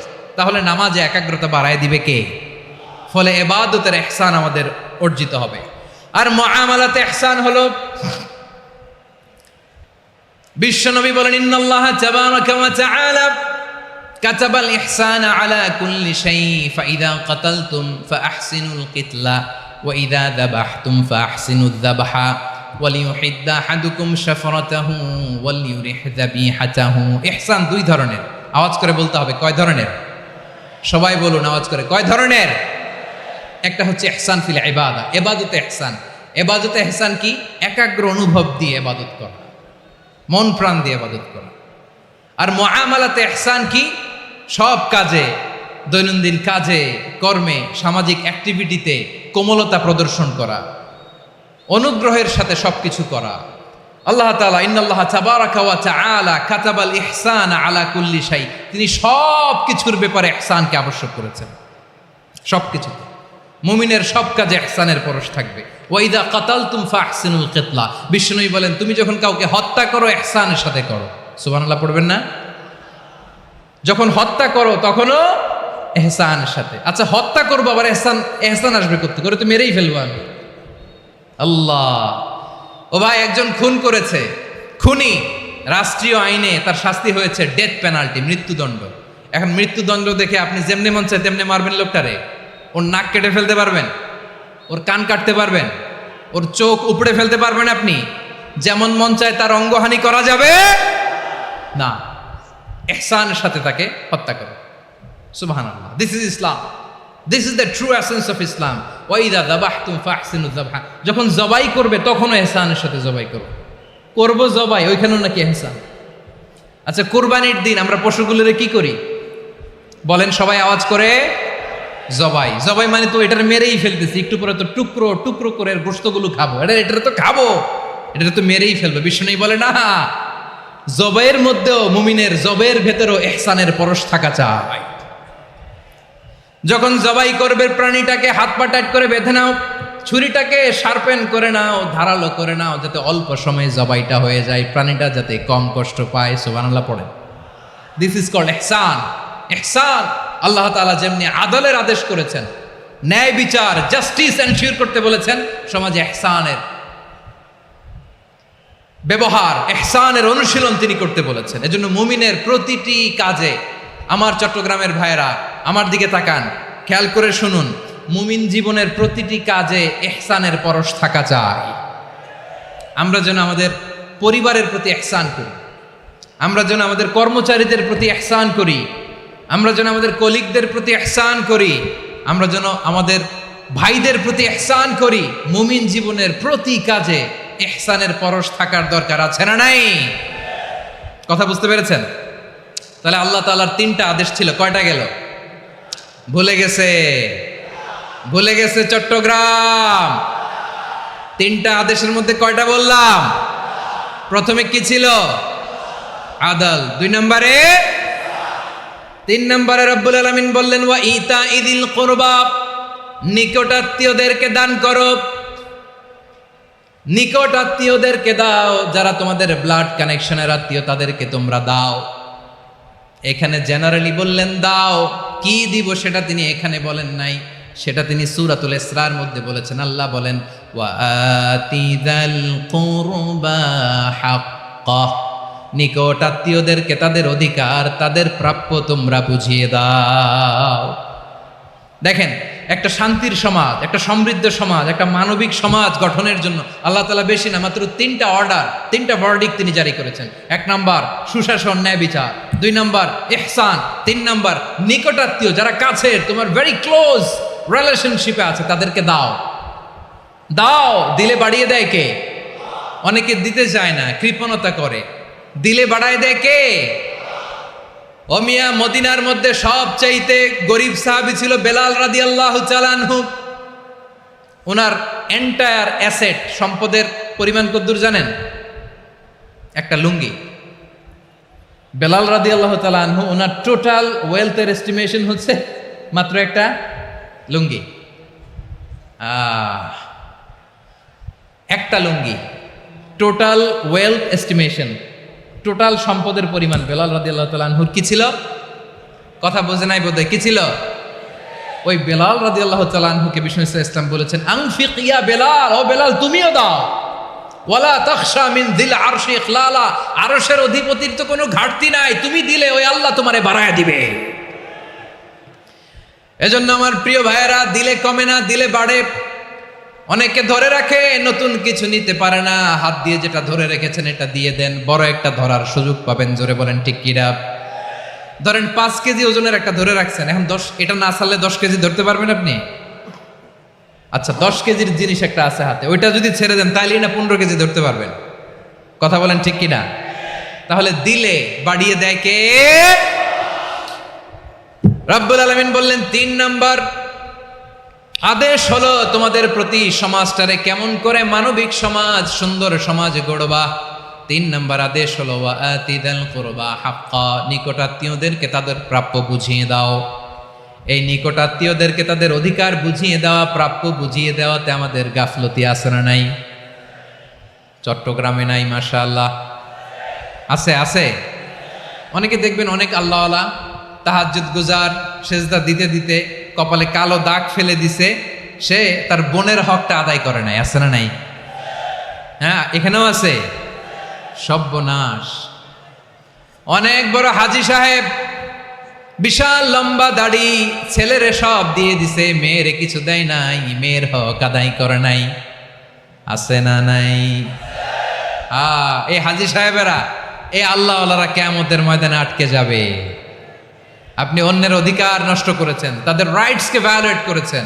এজন্য আল্লাহ তাআলা বলেন, কারো অধিকার যদি কেউ নষ্ট করে, ওই সমাজটা মানবিক সমাজ কঠিনকালেও হতে পারে না।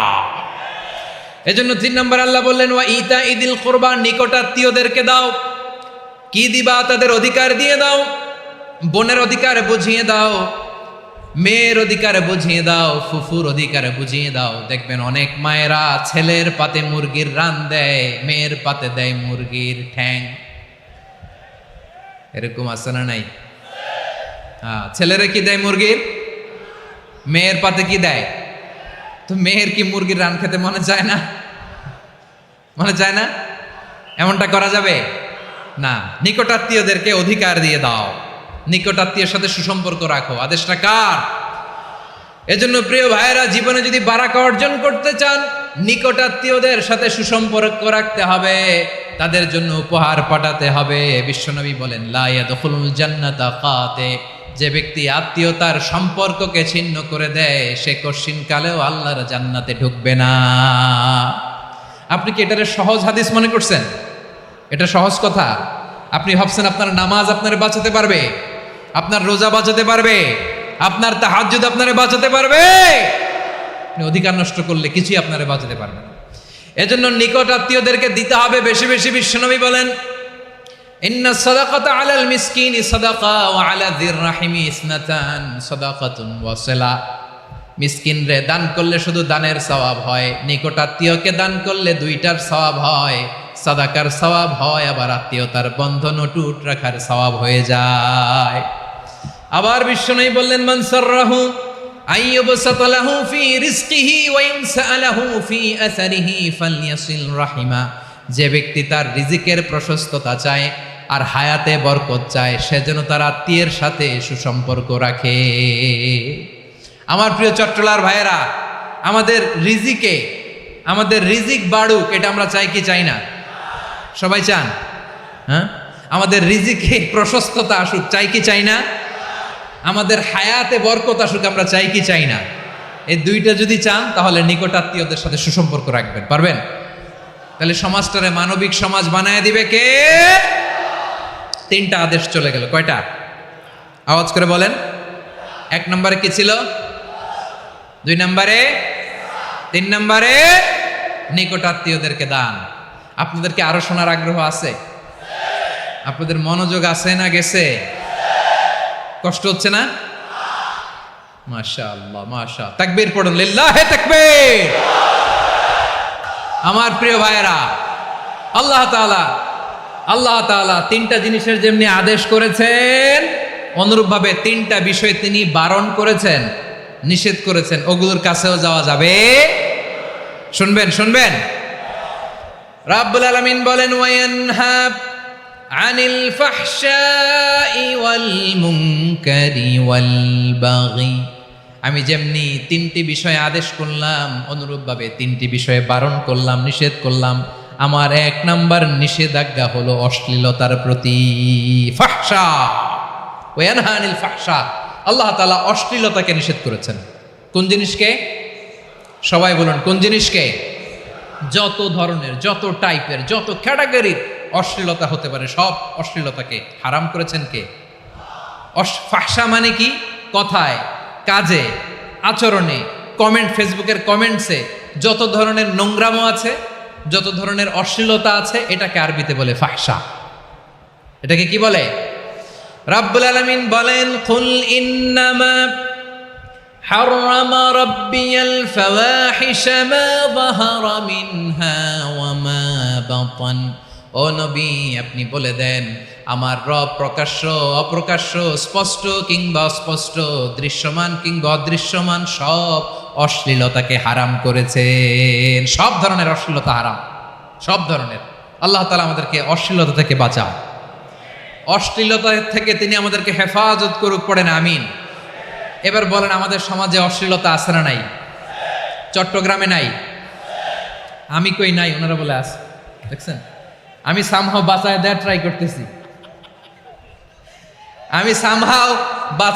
ট্রাই করতেছি, ওনারা বলে আছে। অশ্লীলতা নানা ভাবে, নানা নামে, নানা মোড়কে আমাদের সমাজে আছে না নাই? সংস্কৃতির নামে, ফ্যাশনের নামে, বিনোদনের নামে, উপন্যাসের নামে, কনসার্টের নামে অশ্লীলতা আছে না নাই? আপনি দেখেছেন কনসার্টগুলোর অবস্থা? এই যে আতিফ আসলাম যে আসছে আমাদের দেশে, তারপর কে কে আসছে, আমাদের তরুণ তরুণীরা, আমাদের যুবক যুবতীরা, আমাদের জেনজিরা, কি অবস্থা ওইখানে? হ্যাঁ, কি অবস্থা? কে বাঁচাবে ওদের? কে রক্ষা করবে ওদের ইমানের, ওদের চরিত্রের হেফাজতের গ্যারান্টি কে দিবে? কনসার্টের নামে অশ্লীলতা আছে না নাই? ছেলে মেয়ে একে অপরকে জড়ায় ধরতেছে, একে অপরকে চুমু খাচ্ছে, প্রকাশ্যে, দিবালোকে, গণমানুষের সামনে। আল্লাহ তাআলা এই অশ্লীলতা থেকে আমাদেরকে বেঁচে থাকতে বলেছেন, বেঁচে থাকতে বলেছেন। রূপালী জগতের নামে অশ্লীলতা আছে না নাই? এই টার্মটা আপনারা জানেন না? রূপালী জগৎ কি জগৎ?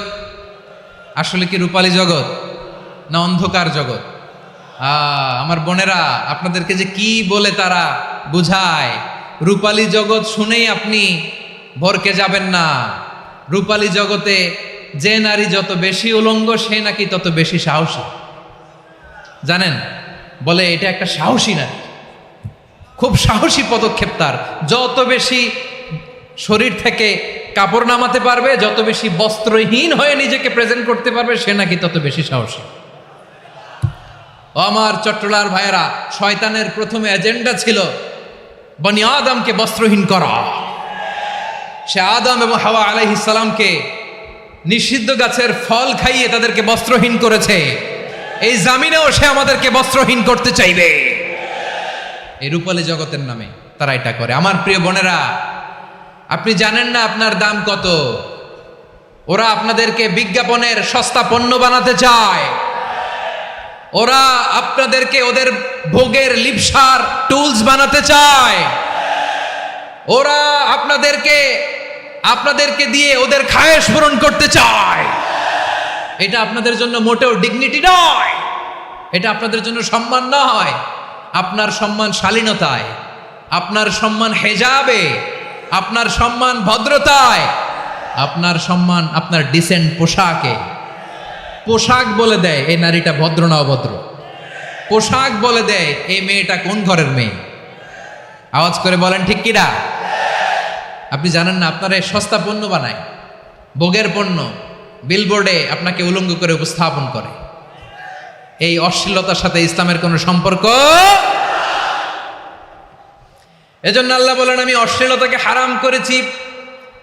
অশ্লীলতাকে হারাম করার প্রথম কারণ হলো এর মাধ্যমে মানবতাকে অপমানিত করা হয়। কারণ মানুষের সম্মান মানুষের পোশাকে। মানুষ যখন পোশাকহীন হয়ে যায়, বস্ত্রহীন হয়ে যায়, তার সম্মান কমে যায়, ঠিক কিনা? অশ্লীলতাকে হারাম করার প্রথম কারণ হচ্ছে মানুষ মানুষকে অপমান করে। একটা নারী, সে তো সম্মানিত, নারী যে কত সম্মানিত নারীরা এটা বুঝেই নাই। বিশ্বনবী বলেন আর দুনিয়া কুল্লুহা মাতা ওয়া খায়রু মাতা'আদ দুনিয়া আল মারআতু সালিহা। আমার বোনেরা, 5টা প্যান্ডেলে আপনারা এলইডিতে আমার আলোচনা শুনছেন, আমি জানি। আপনাদের এই গর্ভ যে কত দামি আপনি জানেন না। আপনার পেট থেকেই আসবে আগামী দিনের সালাহুদ্দিন আল আইয়ুবী। আপনার পেট থেকেই আসবে অনাগত দিনের ইমাম মাহদী আল মুনতাযর। আপনার পেট থেকেই আসবে অনাগত দিনের ফয়সাল, ওয়াসিম, মুগ্ধ, আবু সাইদের মতো বীর যোদ্ধা।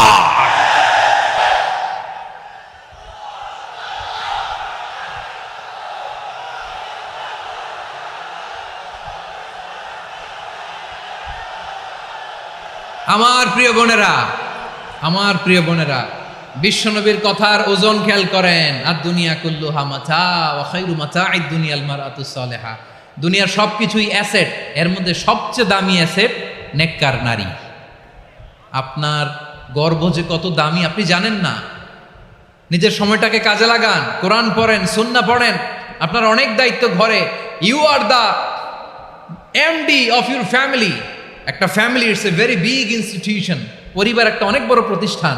And you are the MD of your institution. আপনি এই পরিবারের MD, managing director of your family. এখানে আপনার কত দায়িত্ব। আপনি ছেলেমেয়েদেরকে তারবিয়া করবেন। আপনি আপনার স্বামীর জন্য ঘরটারে জান্নাতের নীর বানাবেন। আপনার জন্য জান্নাতের ডুপ্লেক্স বাড়ি ওইখানে তৈরি করে রাখবে কে? আপনি যে কত দামি আপনি জানেন না। নারীদেরকে আল্লাহ বানিয়েছেন উচ্চতর করে, নিম্নতর নয়। নারীদেরকে ছোট্ট জিনিস দিলে এটারে বড় করে দেয়। নারীদেরকে ভ্রূণ দিলে, শুক্রাণু দিলে নারী এটারে বাচ্চা হিসেবে উপহার দেয়, ঠিক কিনা? বিয়ের মাধ্যমে স্বামী যখন তার শুক্রাণু তার স্ত্রীকে উপহার দেয়, স্ত্রী রিটার্নে কি উপহার দেয়? ফুল ফর্ম বেবি, মানব সন্তান। দেখছেন, আপনি দিলেন একটুক, উনি দিছে বিশাল। আপনি যদি নারীকে বাজার এনে দেন, নারী এটাকে সুস্বাদু খাবারে রূপান্তর করে দেয়। আপনি তাকে একটা মুচকি হাসি দিয়ে দেন, সে তার কলিজা দিয়ে দেয়। কিন্তু যদি আপনি তার মনে কষ্ট দেন, সে আপনার জীবনকে জাহান্নাম বানায়া দেয়। খবর আছে, নারীর মন বুঝতে পারলে নেয়ামত, বুঝতে না পারলে কিয়ামত, ঠিক কিনা বলেন? আমার প্রিয় বোনেরা, আপনি যে কত দামি আপনি জানেন না। জানেন না আপনি কত দামি, অনেক দামি আপনি। আপনাদেরকে যেন ভোগের সস্তা পণ্য বানাতে না পারে আপনাদেরকে সচেতন থাকতে হবে, সজাগ থাকতে হবে, কনসার্ন থাকতে হবে। শয়তানের ওই হাতছানির দিকে আর নজর দেওয়া যাবে না। তাহলে কেন আল্লাহ তাআলা এই ফাহশা অশ্লীলতাকে হারাম করলেন? 1 নাম্বার, এতে হিউম্যান ডিগনিটি কমে। 2 নাম্বার, এতে মানুষের অধিকার নষ্ট হয়। আপনি বিয়ে করেছেন, এরে পরকিয়া করেন, ওর সাথে এরকম আছে না নাই? স্ত্রীর অধিকার নষ্ট করেছেন। আপনি বিবাহ সম্পর্কে আবদ্ধ হয়েছেন তার সাথে, আপনি পরকিয়া করেন ওই ছেলের সাথে, আপনি আপনার হাজবেন্ডের সাথে বিট্রে করেছেন। এজন্য আল্লাহ অশ্লীলতাকে হারাম করেছেন। অশ্লীলতাকে হারাম করার আরেকটা কারণ হচ্ছে আল্লাহ তাআলা এই হিউম্যান জেনারেশনকে এটাকে প্রিজার্ভ করতে চায়। হিফজুন নাসল, এটা মাকাসিদুশ শরিয়ার অনেক গুরুত্বপূর্ণ একটা মাকাসিদ, অনেক গুরুত্বপূর্ণ। আপনার নাসল, আপনার জেনারেশনকে সংরক্ষণ করা। এই যে আসতেছে ফেব্রুয়ারি, কত ফেব্রুয়ারি জানো? এটা কি বিশ্ব ভালোবাসা দিবস? হ্যাঁ, কি দিবস? এই বিশ্ব ভালোবাসা দিবসের সাথে মুসলমানদের কোনো সম্পর্ক নাই। আমার প্রিয় ভাইরা, এই যে আপনি অবৈধ সম্পর্কে জড়ালেন, কেন আল্লাহ অশ্লীলতাকে হারাম করেছে দেখেন। বলতেছিলাম যে এটা আপনার নাসাল, আপনার জেনারেশন, আপনার লিনিয়েজ, আপনার বংশকে প্রিজার্ভ করা, কে কার বাবা, কে কার মা, বাবা মা জানা, প্রজন্মকে প্রিজার্ভ করা, এটা ইসলাম ওয়াজিব করে দিয়েছে। এই যে অবৈধ সম্পর্কের কারণে, বিশ্ব বেহায়া দিবসের কারণে, এগুলোর আউটকাম, আউটপুট হিসেবে মাঝে মাঝে এই ঢাকা মেডিকেলের ডাস্টবিনে নবজাতকের বাচ্চার কান্নার আওয়াজ শুনতে পাওয়া যায়। চট্টগ্রাম মেডিকেলের ডাস্টবিনে নবজাতকের কান্না শুনতে পাওয়া যায়। বীর চট্টলার মুসলমানেরা বুঝতে পারলে আওয়াজ করে বলেন, এই যে চট্টগ্রাম মেডিকেলে যে নবজাতকটা পাওয়া গেল, ওর বাবাকে আমাকে বলেন, ওর বাবাকে, ওর মাকে, ও কোন ফ্যামিলির সন্তান কেউ জানে? আপনি হিউম্যান ডিগনিটিকে অপমান করেছেন না? আপনি তার ভবিষ্যৎকে অন্ধকার করেছেন না? আপনি তার লিনিয়েজকে প্রশ্নবিদ্ধ করে দিয়েছেন না? এই জন্য আল্লাহ তাআলা অশ্লীলতাকে আমাদের জন্য হারাম করে দিয়েছেন। পড়েন সুবহানাল্লাহ। এই জন্য রাব্বুল আলামিন বলেন, কুল ইন্নামা হারামা রাব্বিয়াল ফাওয়াহিশা মা যাহারা মিনহা ওয়া মা বাতান। প্রকাশ্য অপ্রকাশ্য সব অশ্লীলতাকে হারাম ঘোষণা করে দিয়েছে কে? আবার দুনিয়ার বুকে যারা অশ্লীলতার প্রসার করে তাদের জন্য শাস্তি মজুদ রেখেছে কে? রাব্বুল আলামিন বলেন, ইন্নাল্লাযীনা ইউহিব্বুনা আন তাশিআল ফাহিশাতু ফিল্লাযীনা আমানু লাহুম আযাবুন আলীমুন ফিদ দুনিয়া ওয়াল আখিরাতি ওয়াল্লাহু ইয়ালামু ওয়া আনতুম লা তা'লামুন। নিশ্চয়ই যারা বিশ্বাসীদের মাঝে অশ্লীলতার প্রচার প্রসার করতে চায় তাদের জন্য আমি মর্মন্তুদ শাস্তি প্রস্তুত করে রেখেছি, দুনিয়াতেও রেখেছি, আখিরাতেও রেখেছি। ঘোষণাটা কার? যারাই নাটকের নামে, সিনেমার নামে, রূপালী জগতের নামে, মুভির নামে, ওটিটি প্ল্যাটফর্মের নামে আমার সমাজে অশ্লীলতা ছড়াতে চায় তাদের জন্য কঠিন মর্মন্তুদ শাস্তি মজুদ রেখে দিয়েছে কে? ও আমার বোনেরা, এখনো আপনি জাগবেন না? এখনো আপনার চিন্তার দুয়ারে এখনো নাড়া পড়ে নাই? ওরা আপনাকে উলঙ্গ বানাতে চায়, ওরা আপনাকে আইটেম গার্ল বানাতে চায়। এজন্য ইসলাম অশ্লীলতাকে হারাম করেছে। হারাম। ইসলাম বলেছে যোজন যোজন দূরে থাকো, ওরা বলে না কাছে আসো, কাছে আসার গল্প, ক্লোজ আপ ওয়ান, কাছে আসার গল্প আছে না নাই? চট্টগ্রামে তো এগুলো নাই মাশাআল্লাহ। হ্যাঁ, এখানেও আছে ক্লোজ আপ ওয়ান, কাছে আসার গল্প। আল্লাহ বলেন, ওয়ালা তাকরাবুজ জিনা, কাছেও এসো না, জিনা থেকে যোজন যোজন কিলো দূরে থাকো, ওরা বলে কাছে আসার গল্প। আমার বীর চট্টলার ভাইয়েরা, কাছে আসতে হলে আমরা কোরআনের কাছে আসব, কাছে আসতে হলে নবীর কাছে আসব, কাছে আসার গল্প হবে আমার রবের কাছে আসার গল্প। চিল্লায় বলো ঠিক কিনা?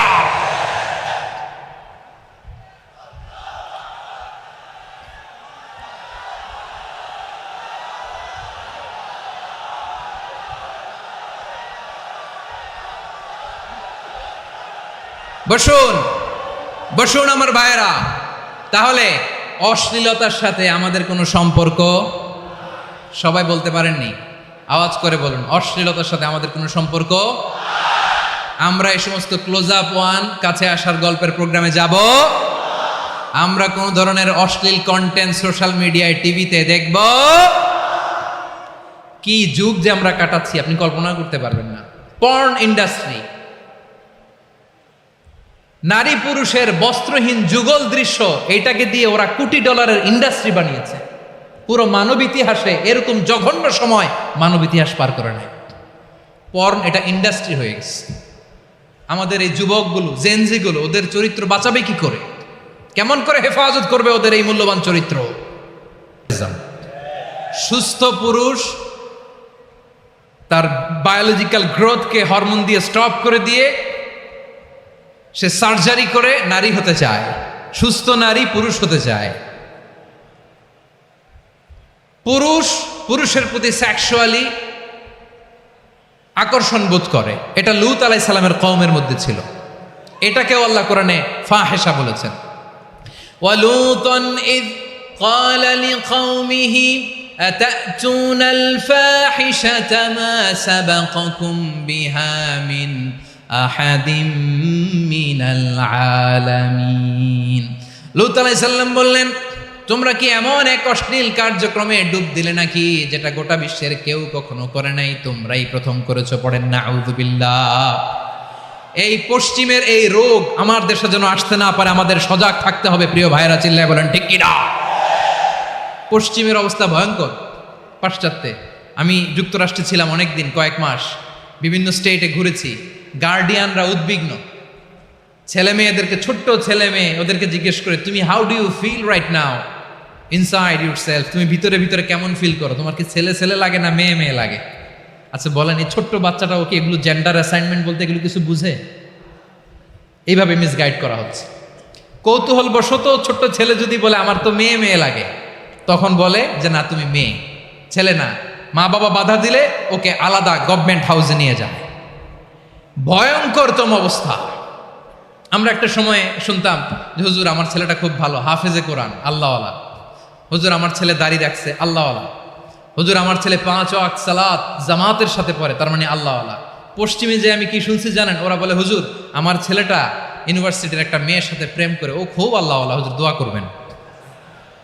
এর কারণ ওদের কাছে আল্লাহওয়ালার ক্রাইটেরিয়া হচ্ছে হুজুর আমার ছেলেটা আরেক ছেলের পছন্দ করে নাই, আমার মেয়েটা আরেক মেয়েকে ভালোবাসে নাই, এজন্য আমার ছেলেটা আল্লাহওয়ালা, হুজুর ওর জন্য একটু দোয়া করে দিয়েন।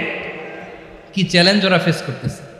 ওনার ছেলে যে আরেক ছেলেরে বিয়ে করবে না, এটাতেই উনি খুশি যে আলহামদুলিল্লাহ আমার ছেলেটা একটা মেয়েরে ভালোবাসে, আমার মেয়েটা একটা ছেলেরে ভালোবাসে, মানে এটা খুব আল্লাহওয়ালা।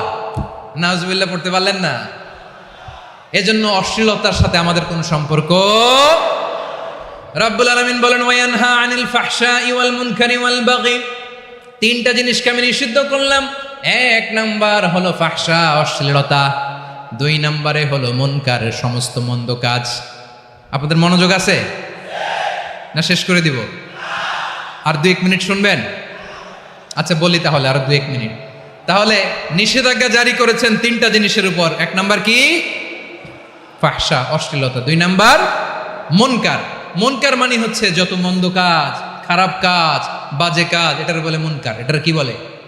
আপনারা পড়ছেন না? তা'মুরুনা বিল মা'রুফি ওয়া তানহাউনা আনিল মুনকার। ভালো কাজের আদেশ, সৎ কাজের আদেশ, অসৎ কাজের নিষেধ। মুনকার, মুনকার হচ্ছে মানুষের স্বাভাবিক বিবেকবোধ যেটাকে খারাপ বলে, ওইটাই মুনকার। পৃথিবীর সব আসমানি গ্রন্থ যেটাকে খারাপ বলেছে, মানুষের স্বাভাবিক বিবেকবোধ যেটাকে খারাপ বলেছে, এগুলো সব মুনকার। যেমন ইফটিজিং, এটা কি ভালো না খারাপ? মজুদদারি, খাদ্যে ভেজাল দেওয়া, ওজনে কম দেওয়া, মাছে ফরমালিন মিশানো, চাঁদাবাজি, টেন্ডারবাজি, দখলবাজি, এগুলো আমাদের স্বাভাবিক বিবেকেই বলে এগুলো খারাপ, এগুলো হচ্ছে মুনকার।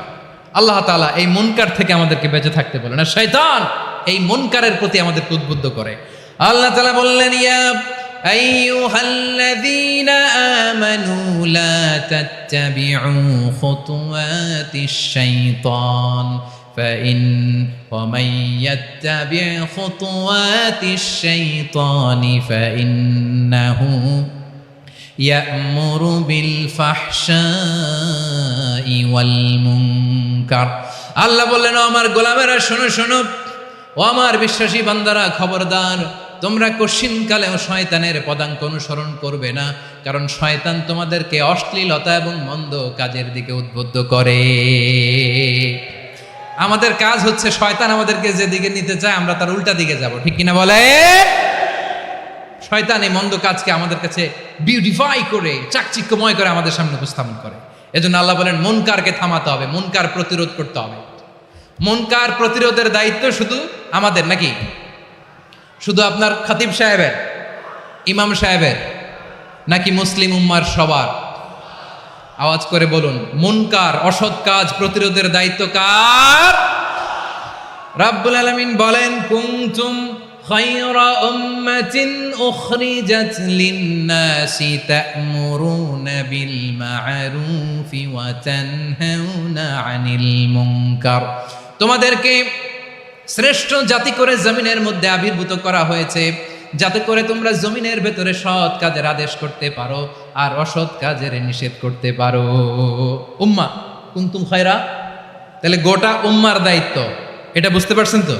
আচ্ছা, আরো নিচে আসেন। এরপরে আল্লাহ বললেন শুধু উম্মাহ না, এই জমিনের রাজত্ব আমি যাদের হাতে দেই, এই জমিনের মালিক আমি যাদেরকে বানিয়ে দেই, যাদেরকে আমি সরকারের দায়িত্ব দেই, তাদেরকেও মুনকার প্রতিরোধের দায়িত্ব দিয়েছে কে? আল্লাহ বলেন যারা ক্ষমতার মসনদে বসেছে তাদেরকে 4 দফা কর্মসূচি আমি আল্লাহ দিলাম। আওয়াজ করে বলেন কয় দফা? আল্লাহ বলেন আল্লাযীনা ইম্মাক্কান্নাহুম ফিল আরদি আকামুস সালাতা ওয়া আতাউজ যাকাতা ওয়া আমারু বিল মা'রুফি ওয়া নাহাউ আনিল মুনকার ওয়ালিল্লাহি আকিবাতুল উমুর।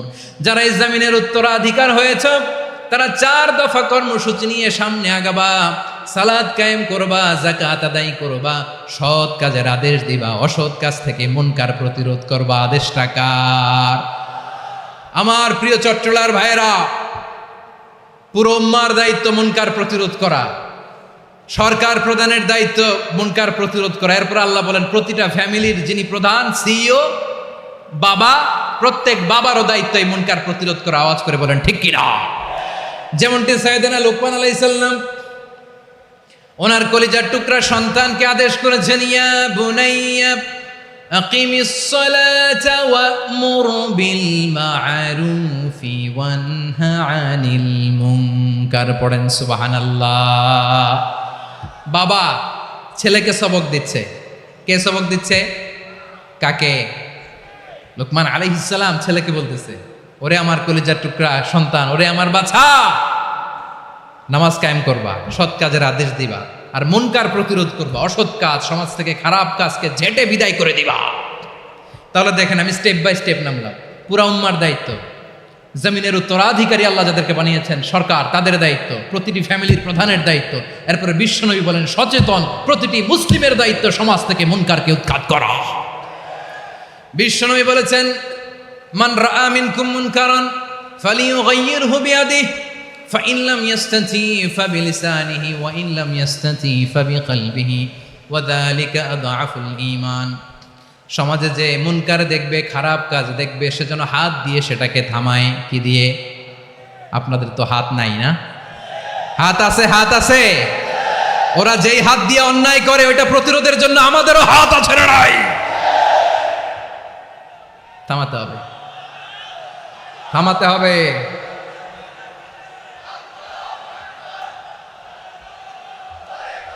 বসুন আমার প্রিয় ভাইয়েরা, ওরা ওদের যে হাত দিয়ে টেন্ডারবাজি করে, চাঁদাবাজি করে, ইফটিজিং করে, দখলবাজি করে, যে হাত দিয়ে, ওই মুনকার থামায় দেওয়ার জন্য আল্লাহর দিয়ে আমাদেরও 2টি হাত আছে না নাই?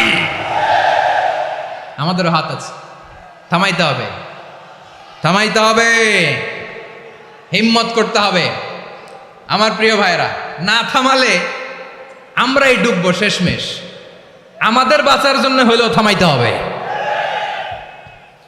রব্বুল আলামিন বলেন ওয়াত্তাকু ফিতনাতাল লা তুসিবান্নাল্লাযীনা যালামু মিনকুম খাসসা। ও আমার গোলামেরা, ওই আযাবকে ভয় করো যে আযাব যখন আমি জমিনের বুকে পাঠাই শুধু জালেমদেরকেই মারি না, আলেমদেরকেও মারি। আযাব যখন আসে তখন শুধু জালিমই মরে না, আলেমও মরে। জানেন মুসা আলাইহিস সালামের পায়ে একবার একটা লাল পোকা কামড় দিয়েছে, লাল পিঁপড়া। লাল পিঁপড়া কামড় দিলে খুব আরাম লাগে না? কি লাগে?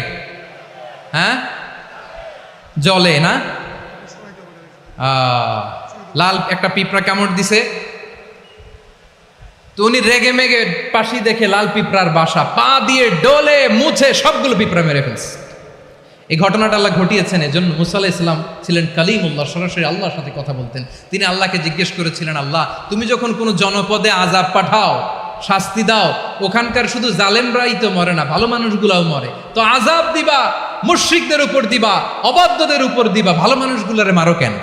আল্লাহ বললেন, মুসা তোমার যে কামড় দিছিল পায়ের মধ্যে পিঁপড়া, কয়টা পিঁপড়া? জোরে বলেন। একটা পিঁপড়া, তো সবগুলারে মারলা কেন? রেগে মেগে পুরো পিঁপড়ার বাসা ভেঙে মেসাকার করলা কেন? এই মুসা, আমি যখন অ্যাকশনে যাই, আমি যখন শাস্তি দেই, তখন এত বাস বিচার করা হয় না, বাস বিচার করা যায় না। যখন অ্যাকশনে যাওয়া হয়, ওইটা ডাইরেক্ট অ্যাকশন হয়ে যায়। চিল্লায় বলো ঠিক কি না? এজন্য আমাদের বাঁচার জন্য হলেও এই পাপ থামাতে হবে, এই শয়তানের অট্টহাসি থামাতে হবে, অন্যায় অপরাধ সমাজ থেকে আমাদের থামাতে হবে। কারণ আযাব আসলে ওরাও মরবে, আমরাও মরব। একটা জাহাজ 2 তলা, আপনি আছেন 2য় তলায়। শুনতেছেন? শুনতেছেন? জাহাজ কয় তলা? আপনি কোন তলায়? 2য় তলায়। নিচের তলার কিছু লোক জাহাজের তলা ছিদ্র করতে আরম্ভ করছে।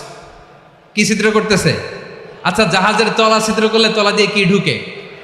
এখন আপনি যদি বলেন আমার কি, আমি তো 2 তলায়, আমার কি, আমি তো সেফ, আমি ইন দ্য সেফ জোন, আমি তো ভালো আছি, আমি তো ভালো আছি, ওরা ছিদ্র করে ওরা মরবে। আসলে কি শুধু ওরা মরবে, নাকি তলা ফুটো হলে ভিতরে পানি ঢুকলে আপনারও সলিল সমাধি হবে? তলা দিয়ে যখন পানি ঢুকবে, জাহাজ ঢুকলে আপনিও মরবেন। এজন্য নিজে মরার আগে ওই পাগলগুলোর নিচতলায় যে থামাতে হবে। চিল্লায় বলেন ঠিক কি না? এজন্য আল্লাহ বললেন, মুনকার প্রতিরোধের দায়িত্ব সমাজের টপ টু বটম সবার। পুরো উম্মার দায়িত্ব, সরকার প্রধানের দায়িত্ব, প্রতিটি ফ্যামিলির প্রধান বাবার দায়িত্ব। বিশ্বনবী বললেন প্রতিটি সচেতন মুসলিমের দায়িত্ব। এজন্য মুনকার প্রতিরোধ করার দরকার আছে না নাই? সমাজে এই যে ইফটিজিং হয়, আপনার বোনের বয়সী একটা মেয়েকে কিছু বখাটে টিটকারি করে, এই বলে সেই বলে, নোংরা কথা বলে, রাস্তায় দেখেও আপনি পাশ দিয়ে না দেখার মতো চলে যান কেন? আপনি দাঁড়ান না কেন? আপনি দাঁড়ালেই তো থেমে যাবে। কারণ সত্যের যে শক্তি, তার সামনে মিথ্যা মুখ থুবড়ে পড়ে। আপনার সামনে ও কিছুই না, নাথিং। আপনি দাঁড়ান, ওকে প্রশ্ন করেন যে আমার বোনকে তুমি ডিস্টার্ব করো কেন? আপনাকে দেখে আরো 5 জন দাঁড়াবে, 5 জনকে দেখে আরো 10 জন দাঁড়াবে। আমাদের নীরবতা আর আমাদের নিশ্চুপ থাকাই জালিমদেরকে আরো শক্তিশালী জালিম বানিয়েছে। এজন্য মুনকার প্রতিরোধের দায়িত্ব আমাদের সবার। টেন্ডারবাজি, চাঁদাবাজি, দুর্নীতি, অপরাধ, দখলদারিত্ব, মজুদদারি, এগুলো সব কিছু একসাথে প্রতিরোধ করতে হবে। ঠিক কিনা বলেন? একটা মানবিক সমাজ যদি চাই, প্রতিরোধ করতে হবে। প্রিয় ভাইয়েরা, আল্লাহর শপথ নিয়ে বলি, এই নাসিহাতগুলো সবার জন্য, সব দলের জন্য, সব মতের মানুষের জন্য। আমরা কোনো দলের প্রতি মানুষকে ডাকি না, আমরা ডাকি ইসলামের দিকে। সব দলের, সব মতের, সব মানুষদেরকে আমরা আহ্বান জানাই, আসুন আমরা একটা সুন্দর সমাজ বিনির্মাণ করি।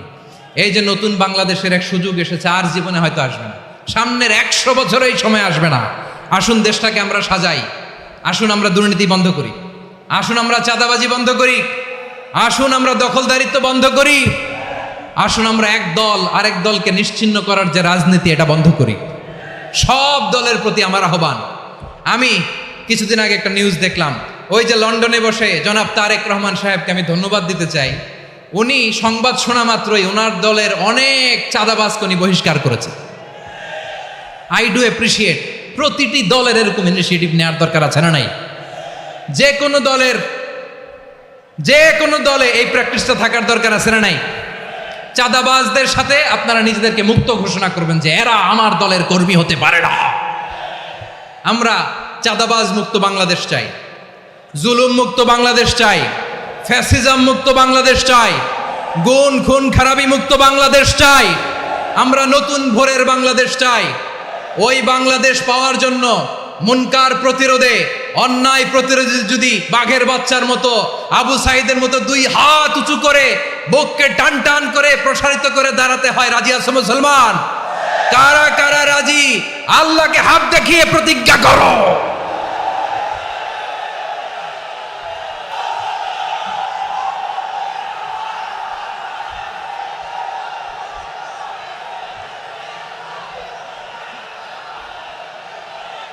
আমার প্রিয় ভাইয়েরা, বসুন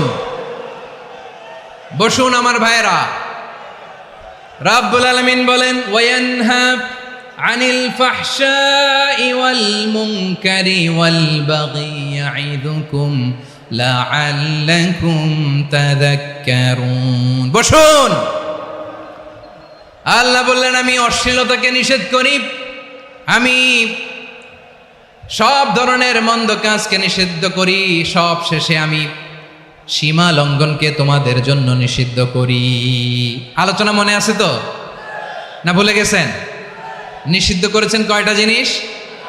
1 নম্বরে অশ্লীলতা, 2 নম্বরে মুনকার তথা সব মন্দ কাজ, 3 নম্বরে আল বাগি সীমা লঙ্ঘন, ক্রসিং দ্য লিমিট।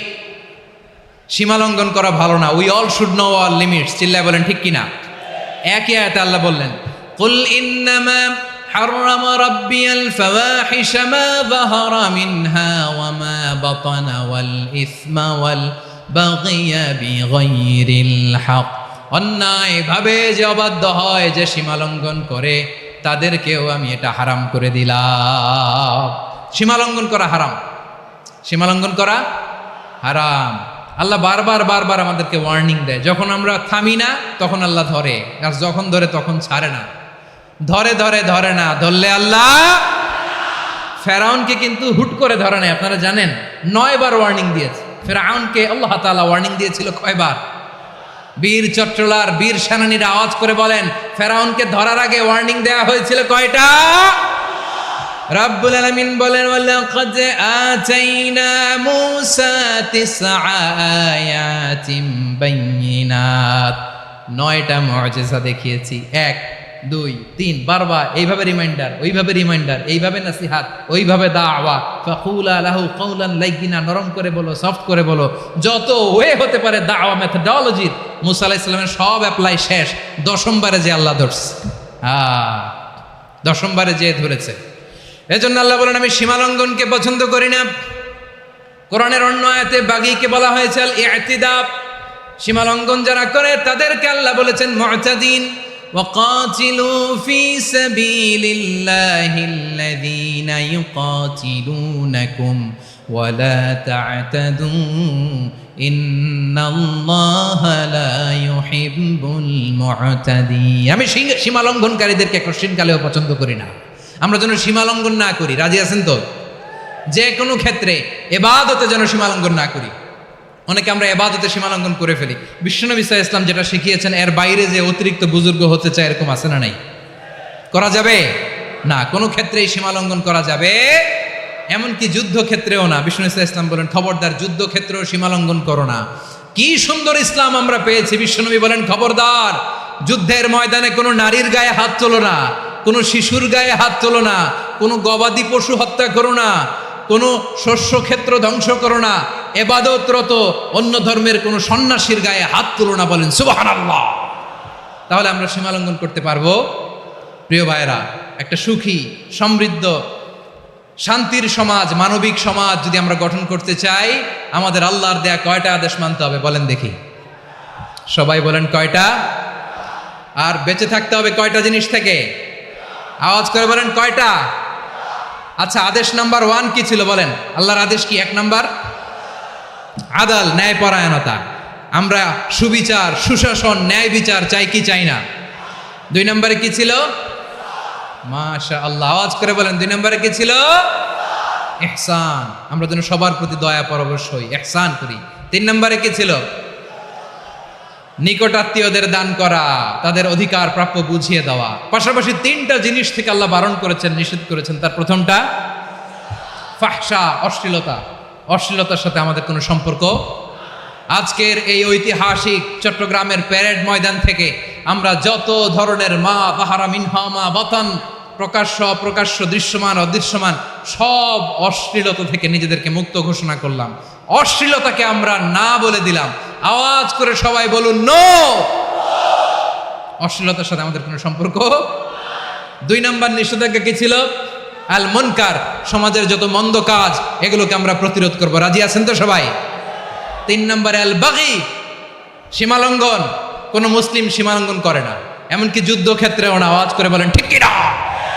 রাব্বুল আলামিন শেষে বললেন ইয়াইদুকুম লাআল্লাকুম তাযাক্কারুন, আল্লাহ তোমাদেরকে উপদেশ দেন যাতে তোমরা শিক্ষা গ্রহণ করো। আমরা উপদেশ দেব, আমরা জোর করে কাউরে কিছু মানাতে চাই না।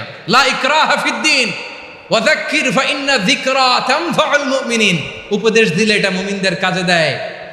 লাস্তা আলাইহিম বিমুসাইতির ইন্নামা আনতা মুযাক্কির, নবী হে আপনি রিমাইন্ডার দাতা, আপনি উপদেশ দিবেন। আমরাও বিশ্বনবীর এই হাদিসগুলো থেকে, কোরআনের আয়াত থেকে রিমাইন্ডার, এই কথামালা বাণীবাহক হিসেবে এই বাণীগুলো আপনাদের সাথে কাছে পৌঁছে দিলাম। আমরা আল্লাহ তাআলার কাছে প্রার্থনা করি, আল্লাহ আমরা যেন আদল দিয়ে আমাদের সমাজকে গঠন করতে পারি। আল্লাহ আমরা যেন ইহসান করতে পারি, আমরা যেন নিকটাত্মীয়দের দান করতে পারি। আল্লাহ যত ধরনের অশ্লীলতা, অনাচার, মন্দ কাজ, সীমালঙ্ঘন, অবাধ্যতা থেকে যেন আমরা বেঁচে থাকতে পারি। আল্লাহ তাআলা আমাদের সবাইকে কথাগুলো বোঝার ও আমল করার তৌফিক দান